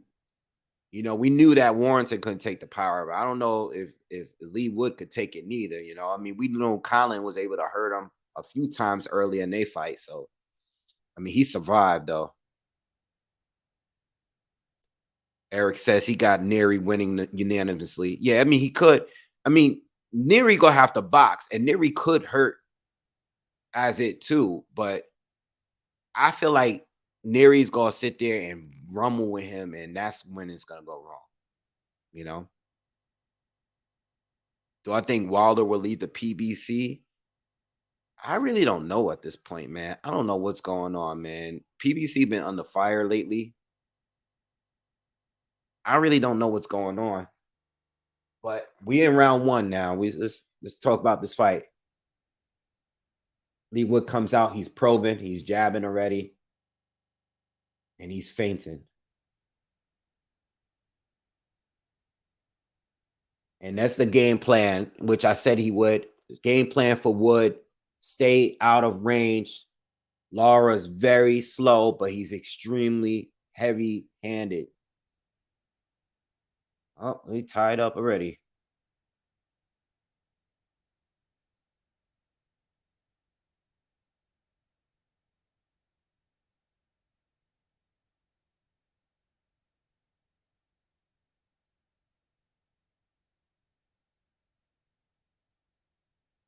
So far, the fights in the center of the ring. Lara, not much from Lara yet. Lee Wood is against. He's doing a lot of probing and a lot of feinting so far. Not many clean punches yet. Just probing and feinting from Lee, but he's not even throwing many jabs or anything like that. But he's staying out of range. Nice jab lands to the body of Lara. Lara comes in, throws two hooks, throws an uppercut, misses his mark.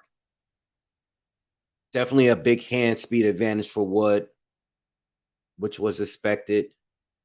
Halfway through the first, Lara hasn't really landed anything yet.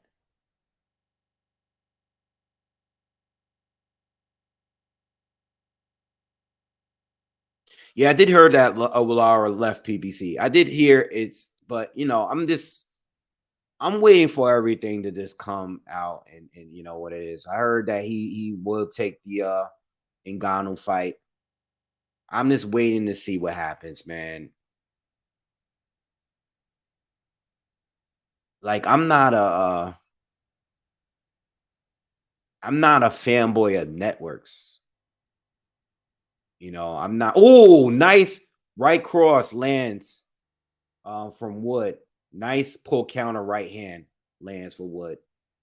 Good boxing for Wood so far in this first round. He's definitely in control so far. We got 40 seconds left in the first. But good round from Wood so far. Nice boxing from him. Nice probing. Nice jabs. Nice counters. Come on, Wood. Make me some money tonight, man. I like it. Still kind of think you're gonna lose, but I want to get some money.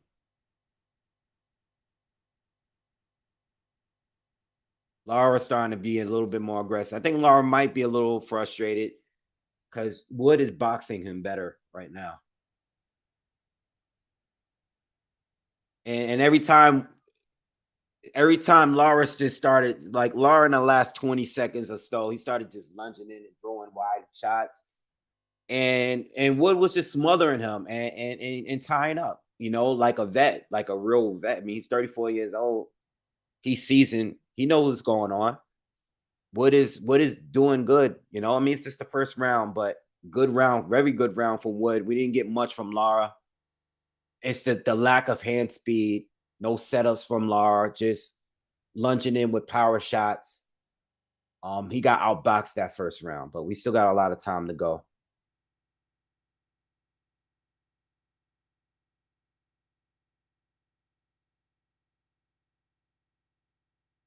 Creed 3 looks good. I mean, the commercial, I mean, damn. I feel like I don't even. Oh, hold on. Wood got a cut from a head clash with Lara. He's already cut on his left eye, on the a little bit on the outer part. So the cut is not directly above his eye, but not a good way to start the fight, because he has a cut now, and it's from a clash of heads. But you don't want to be cut this early, not against Mauricio Lara. Nice hook landed by Wood. Took a little risk there. They had a little squabble, but Wood was able to get the better of that.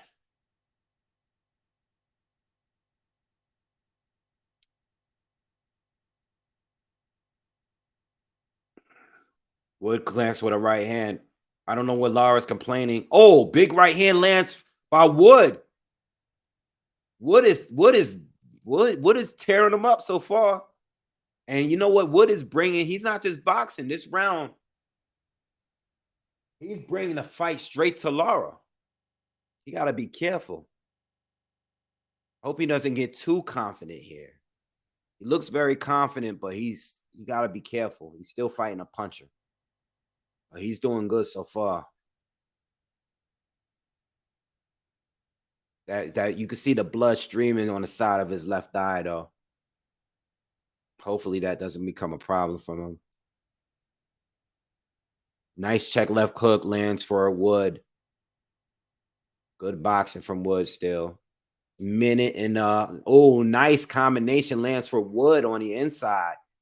Minute and 12 seconds left in the second round. So far, Wood is still in control, even with the cut. He's having a good round.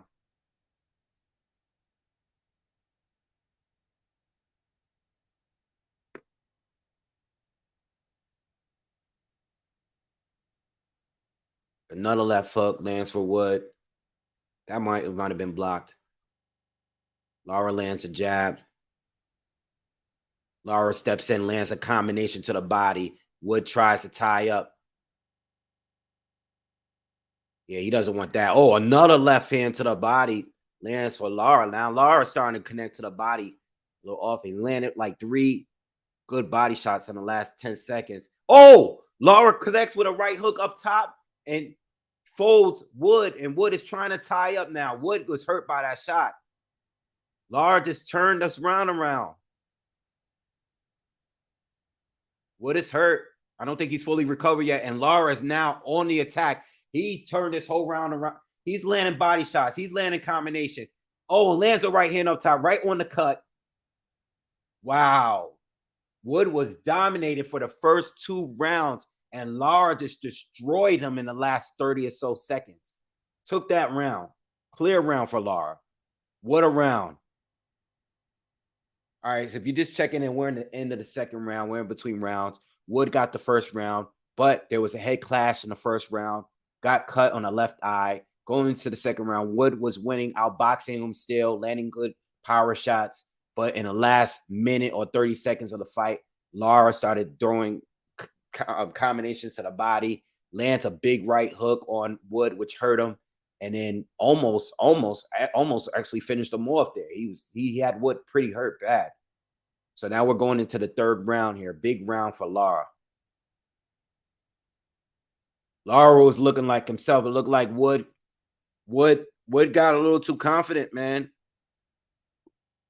Kind of remind me of the fight between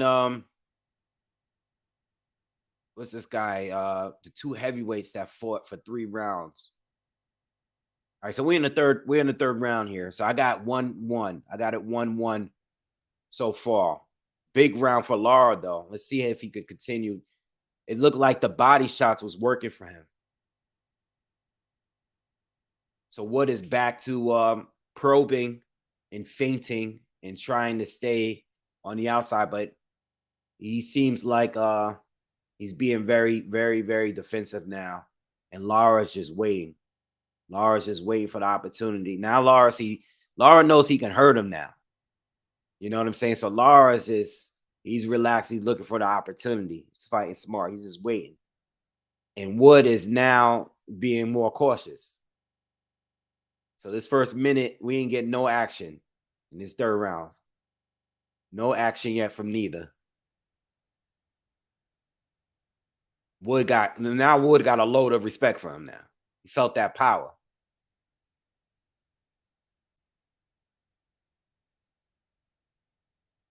Oh, nice check left hook lands for Wood, and he lands a right cross.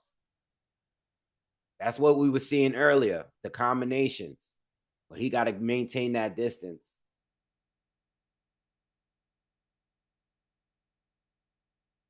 Another left hook lands for Wood. Lara starts to rush him now. He's throwing wide shots, but they were both blocked by Wood. Lara lands a couple jabs.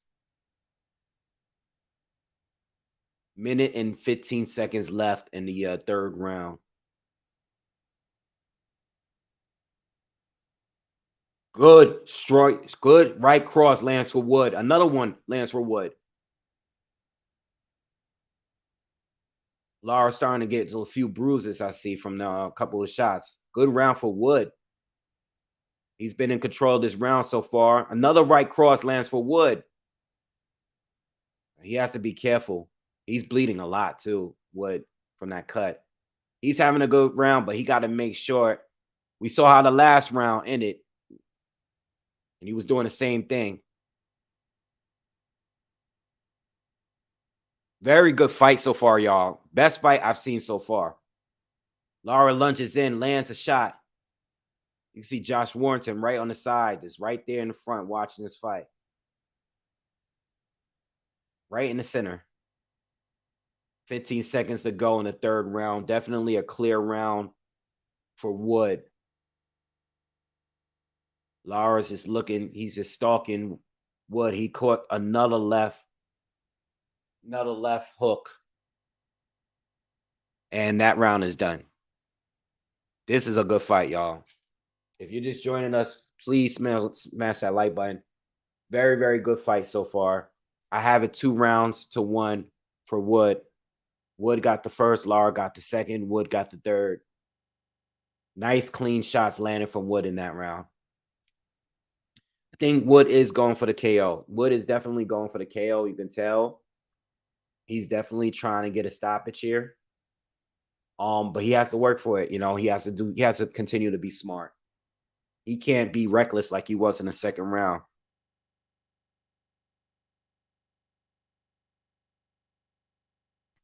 Listen, if he keeps landing like those, if he keeps landing clean shots like that, it'll come. All right. If he can keep doing that, it'll come. The cut looks like it's getting worse though.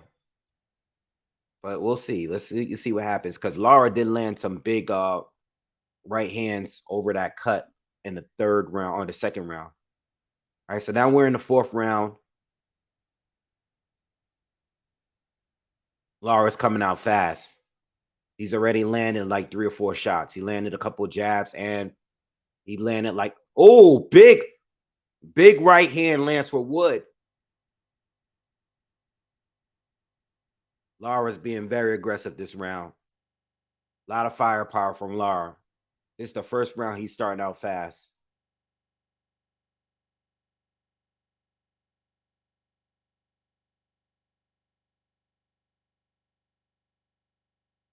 Big power in Lara. Wood is he's still in there though.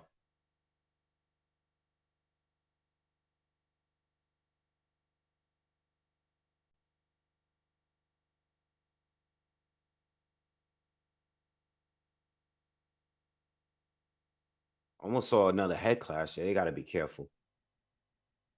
Wood is already bleeding from the first head clash.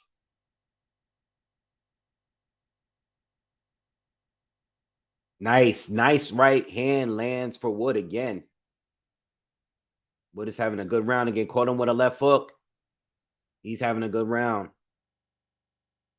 Lara started out fast, but Wood is in control right now.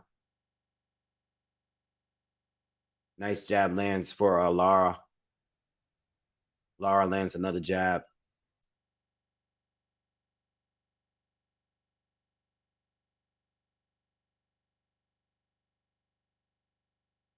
Lara needs to go back to going to the body like he did in the second round. That's what got him the round.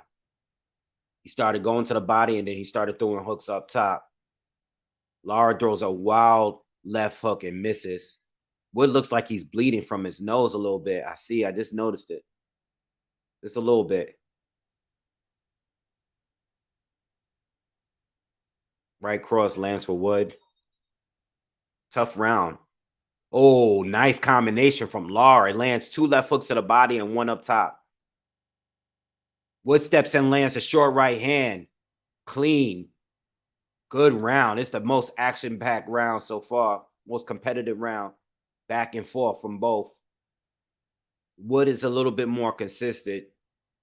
Lara looks like he hurts a little bit more when he lands, though. Close round. This is going to be one of those ones. Oh, another right hand lands for Wood. Lara steps in, lands a left and a right. Close round. Closest round in the fight so far. I honestly think you can really go either way with that. I think Wood was probably a little bit more consistent than Lara. Just barely. But Lara seems like, again, when he lands, this is way more effective. You can go either way with that fourth round. That fourth round is tough. They both landed. They both got off in that last round. Yeah, Wood's nose is swollen. It's swollen, and he is bleeding a little bit. All right.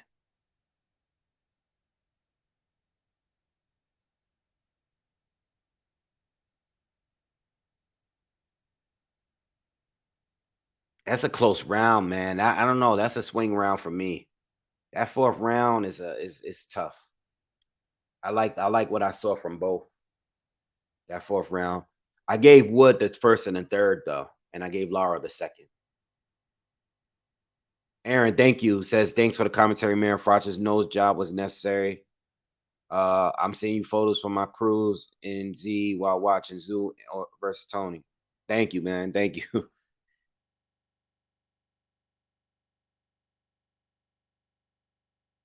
Thank you, bro, for the donation. Carl Frotch gave he has it 3-1 for Wood. Wood starting out good. Nice uppercut lands from Wood. Lara got to pick it up. Lara got to go back to the body.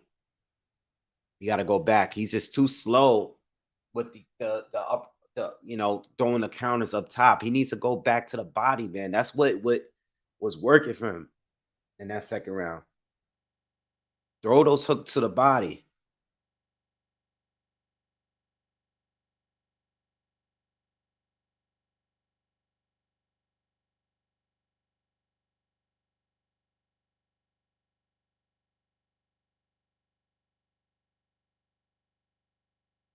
Wood has Lara against the ropes, but he's just probing. Oh, watch the head. Another head clash. Lara just tried to smother him a little bit, landed a few jabs.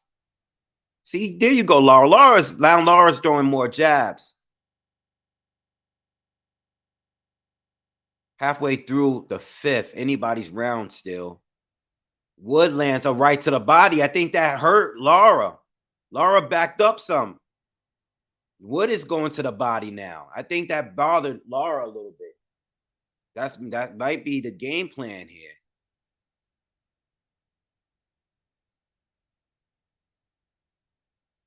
Short right hand lands for Wood.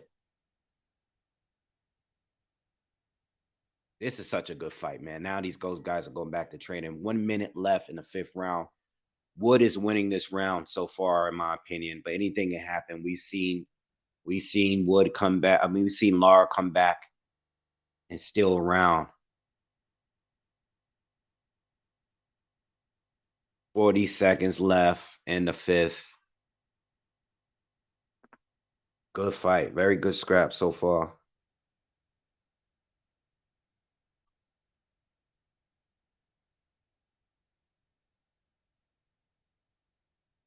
Oh, they both trade hooks. Yeah, Lara's. Oh, combination lands. Wood did him dirty right there. Lara does seem a little gassed. The commentary did say that. I really don't think Lara liked those body shots from Wood. Oh, whoa. Wood got to be careful. Wood is exchanging with Lara. Lara did land a couple of shots there at the end, but another round for Wood. Give me 1 second. Let me just.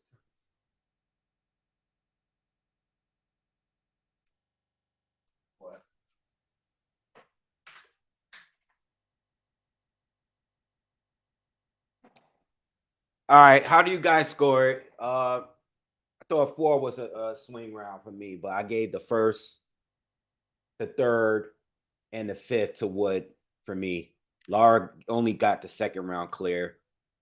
What do you guys see it?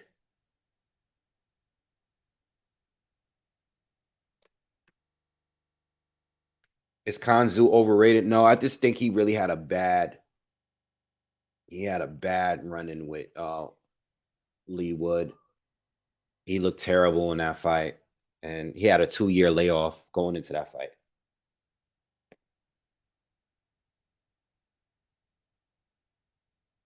All right. Lara's corner took a long time to get out of the ring. The bell rung, and 5 seconds into the 6th round, and Lara's corner was still in there with the stool. I think that's a sign that Lara is either hurt or he's very, very tired. He might be hurt. I think that body shot, his body language after that body shot didn't look good. All right, so we're in the 6th round so far.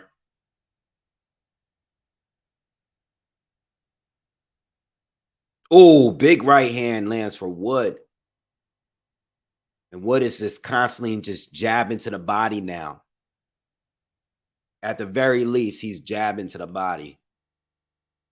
Last couple of rounds, he's been throwing a lot of jabs. Still probing, keeping the fight in the center of the ring. And outboxing Lara. Lara looks slow and clumsy now. Swinging way too late. And Wood caught him with another right hand that has Lara against the ropes. The crowd is really, really into it.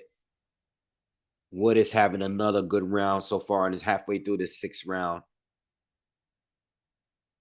Lara's not throwing as much.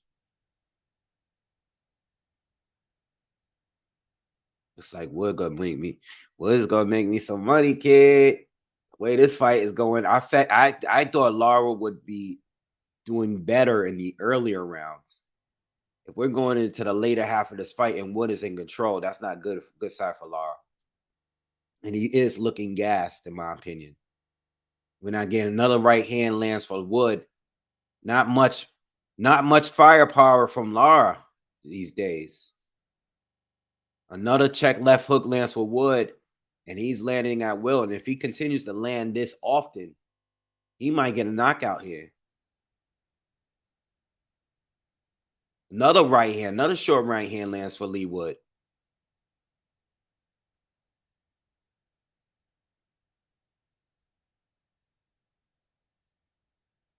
Are you guys already saying that this fight is over? Yeah, Lara's not. Oh, another left hook lands for Wood. Lara can't connect with anything. He's just slower now, and he looks sloppy, looks desperate, and he's not throwing enough punches.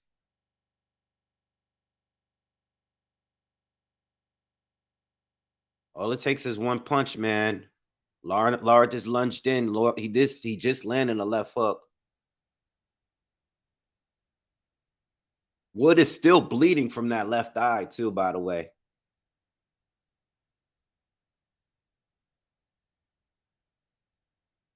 Yeah, man. I don't know. I think Lara might have took this L. It's still a lot of time to go, but Lara is looking worse as the fight goes on.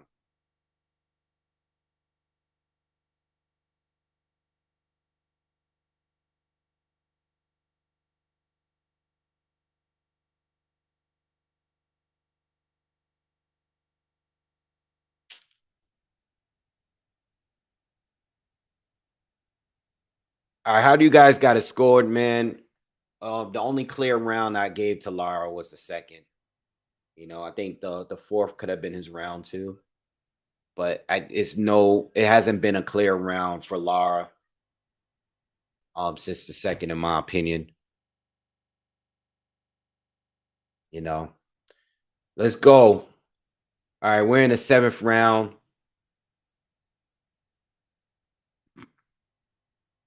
Carl Froch unofficially has it all rounds for Wood, except the second, which is the only clear round Lara had.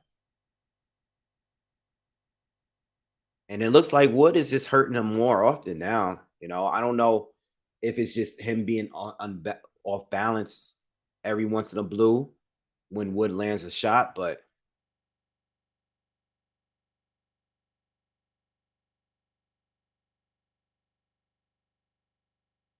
smash that like button, by the way, if you're just joining us. Slow round so far from both. Yeah, Lara is the one that needs to pick it up because Wood is just looking for the counter at this point. He's in control of this fight. He caught him with a check left hook just now. Saga, thank you, man. Appreciate you for donating to the channel. Salute to you.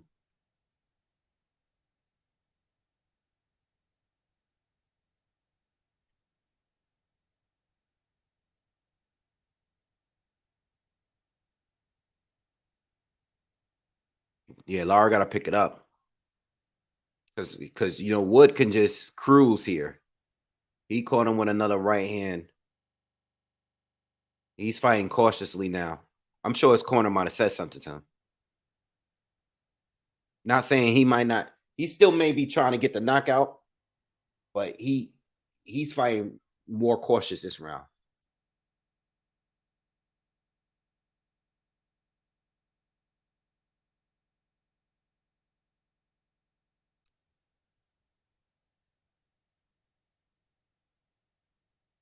One minute to go. Not much action in this round from neither, but Wood is still in control in this fight. Lara needs to pick it up. He needs to pick it up. What happened to the left? What happened to the combos to the body? His feet is too slow. Hands are too slow. He's trying to counter Wood at points, but by the time he throws back, Wood is not even in range anymore. Oh no! Wood got caught with a big left hook, and he's down, and he's hurt bad. He's out on his feet.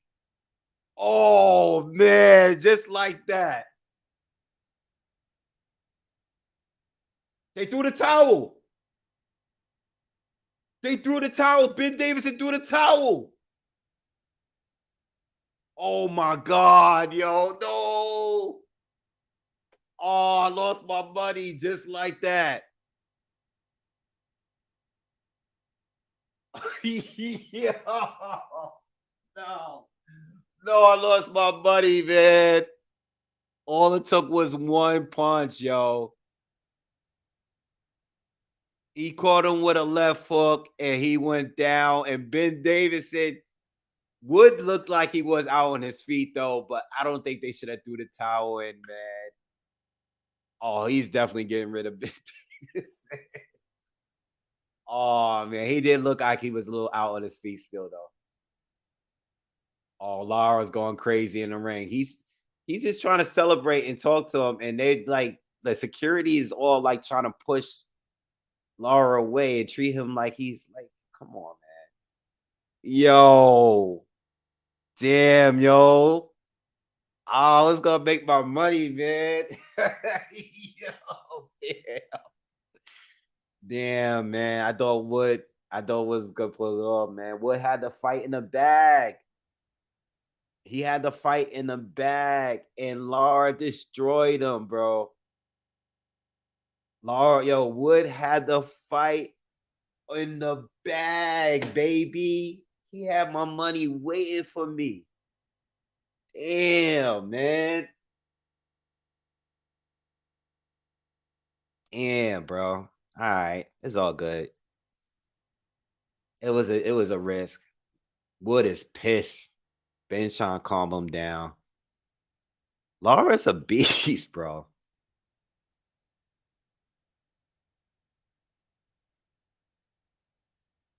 What? Can you guys tell me what is up with this security guy in the ring? He's pissing me off. Why is this guy in the ring stopping every little celebration that Lara is doing? This guy is the worst. Are you guys seeing this guy in the ring with the dazn jacket on? What is his problem?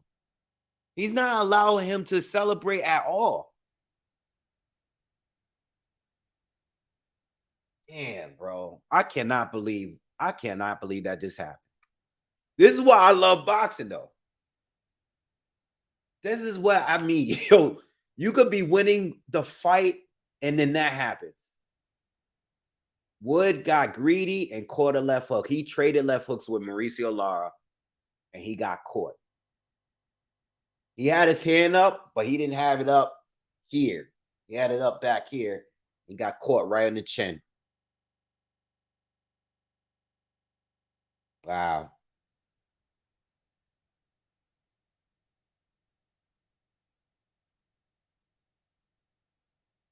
Damn, man.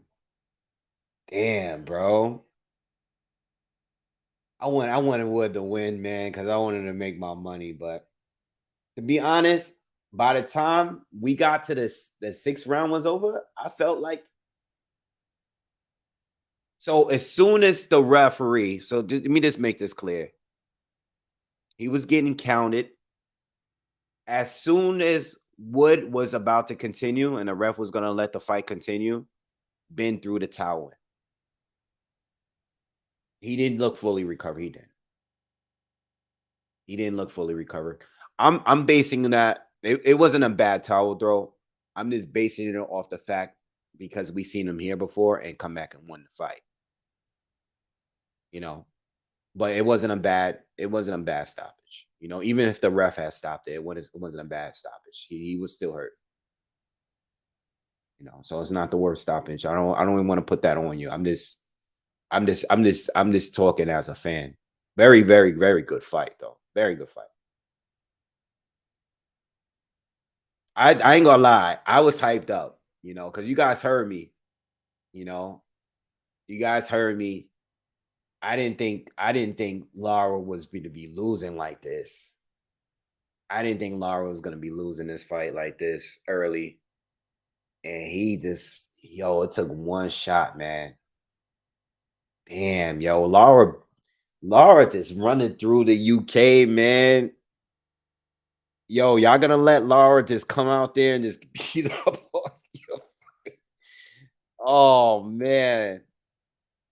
Lara is the new WBA champion. Good for him. Good for Mauricio Lara because he deserved it. Because he got screwed in that Josh Warrington rematch. He beat Josh Warrington, and Warrington went on to fight somebody else and get a belt. I thought that was messed up. All right. He beat Kiko. He went on to fight Kiko Martinez. I'm glad Mauricio Lara is officially the champion because he's just running through like quality. He's having a quality run. Good for him. He's not fighting at home. Congratulations to Mauricio Lara. Good for him, man. Good for him.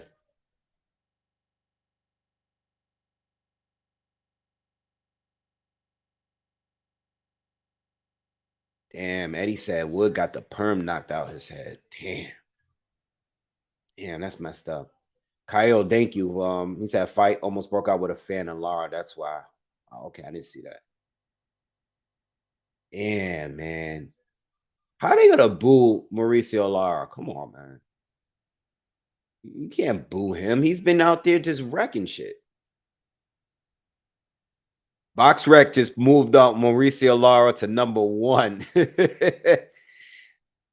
I want to see Lara against Brandon Figueroa or I want to see him against Brandon Figueroa. I want to see that fight. I want to see that. Yeah, that or Robesi Ramirez.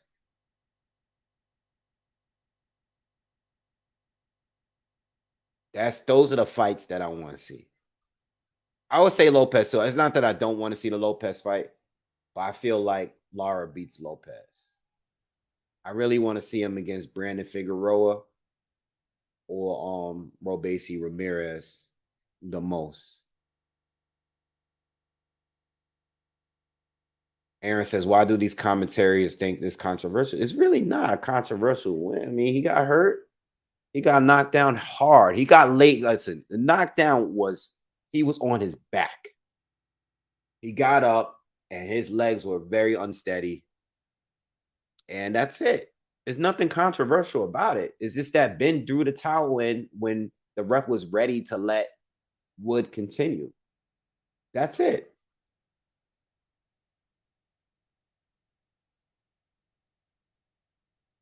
$126 is a hot division right now, but we got to get some unifications, man. It's been a hot division. We need some unification.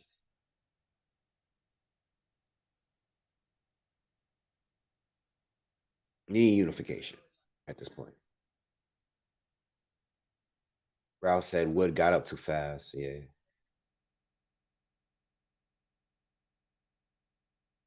Yeah, Neary is going to be fighting tonight as it Havanesian. They're going to be fighting later. I'm not going to be able to cover it because I'm going to be watching the NBA dunk contest and the 3-point contest and all that stuff. The All-Star weekends today or this weekend, so I'm not going to be live. But again, just like this fight, I put a little bit money on as it because I think he has a good chance of winning. I lost with this one, but I felt like I was close. At least I won last week. I won money last week on the underdog. I've been on this urge of just betting for the underdogs lately. Almost got it. Almost got it, man. Wood almost got it, but Wood got greedy, man. And he got caught, and that was it. Only took one punch with Mauricio Lara.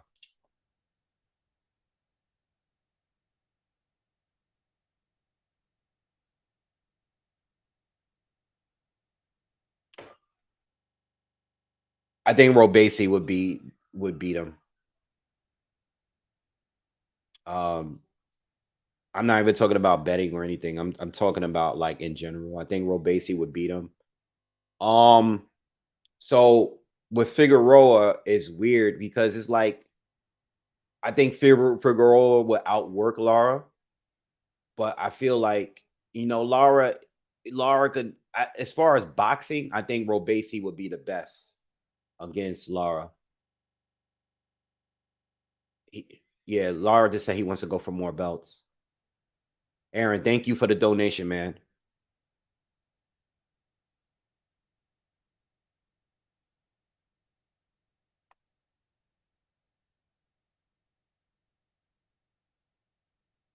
That's not all I care about is losing my bet. That's not true.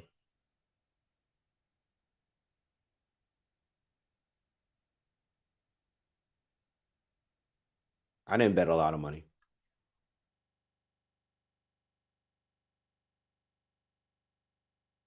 They took the Wood right now.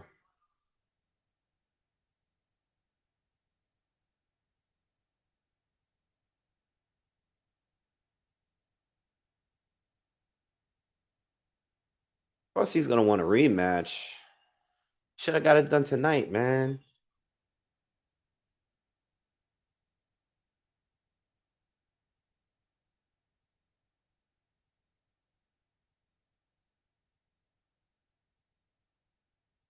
I would like to see. Listen, I'm not saying I'll be mad at a rematch, but if they're gonna bring Lara back, hold on. If they're gonna bring Lara back, pay him.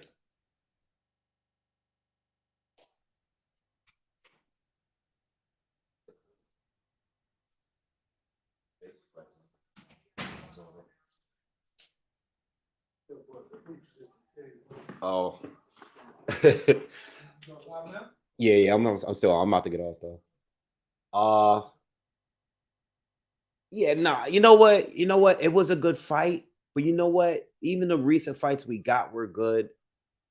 We can really, if you really think about it, we can rematch a lot of these fights. Let's get some unifications in there. You know, let's get Lara in there with one of the other champions. You know, like yo, he's the champion now. He should have been a champion. If we being honest, there's no reason why Josh Warrington should have been the champion without, you know, he didn't even beat. How did Josh Warrington even get another opportunity to fight for a title? Let's move on. Like, listen, it was good. Lee Wood was winning the fight, but at the end of the day, just because he was winning the fight doesn't mean that it doesn't mean anything. He lost the fight. He got knocked out. He got laid out. So that's that. Let's move on. All right.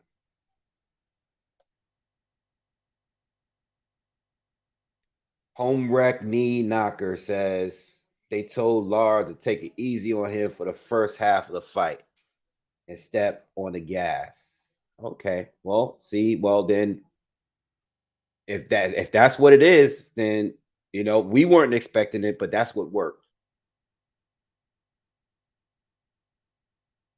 City says, Wave, I think you're the only mainstream channel to live. Props to you. Yeah, man. I was hyped up for this fight. I was hyped for this fight, man. This is a good ass fight. Yeah, I want to move on though. You know, I mean, what he had to do? It was a good performance, but let him and Josh Warrington fight. You know, we don't need no rematch. You know, if Lara, you know, Lara should, you know, I don't know what they're gonna do because I know Eddie's promoting him. I don't know. What I'm curious to see is Eddie gonna keep allowing him to fight in the UK because he has a following out there from beating the fighters out there, or is he gonna go back to Mexico? You know, I don't know how that's gonna work, but he might as well keep Lara out there and fighting.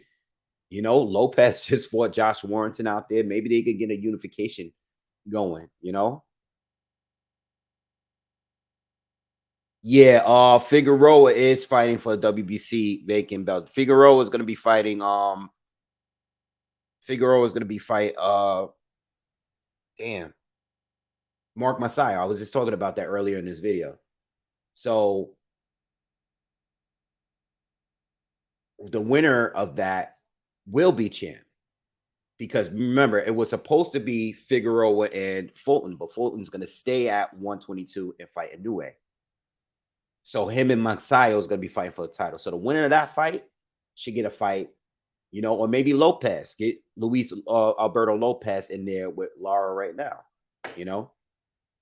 Anyway, yo, I'm about to get up out of here, man. Like I said, I was gonna watch the All-Star games tonight. Smash that like button if you haven't already. Subscribe to the channel. All right, and I'm out of here, man. And I will do a review of tonight's fight later. That's on later. I'm gonna do that in the morning. I'll be back in the morning. All right. So, guys, thanks for all the support, all the love, and I'll see you on the next one. Have a good night. Peace.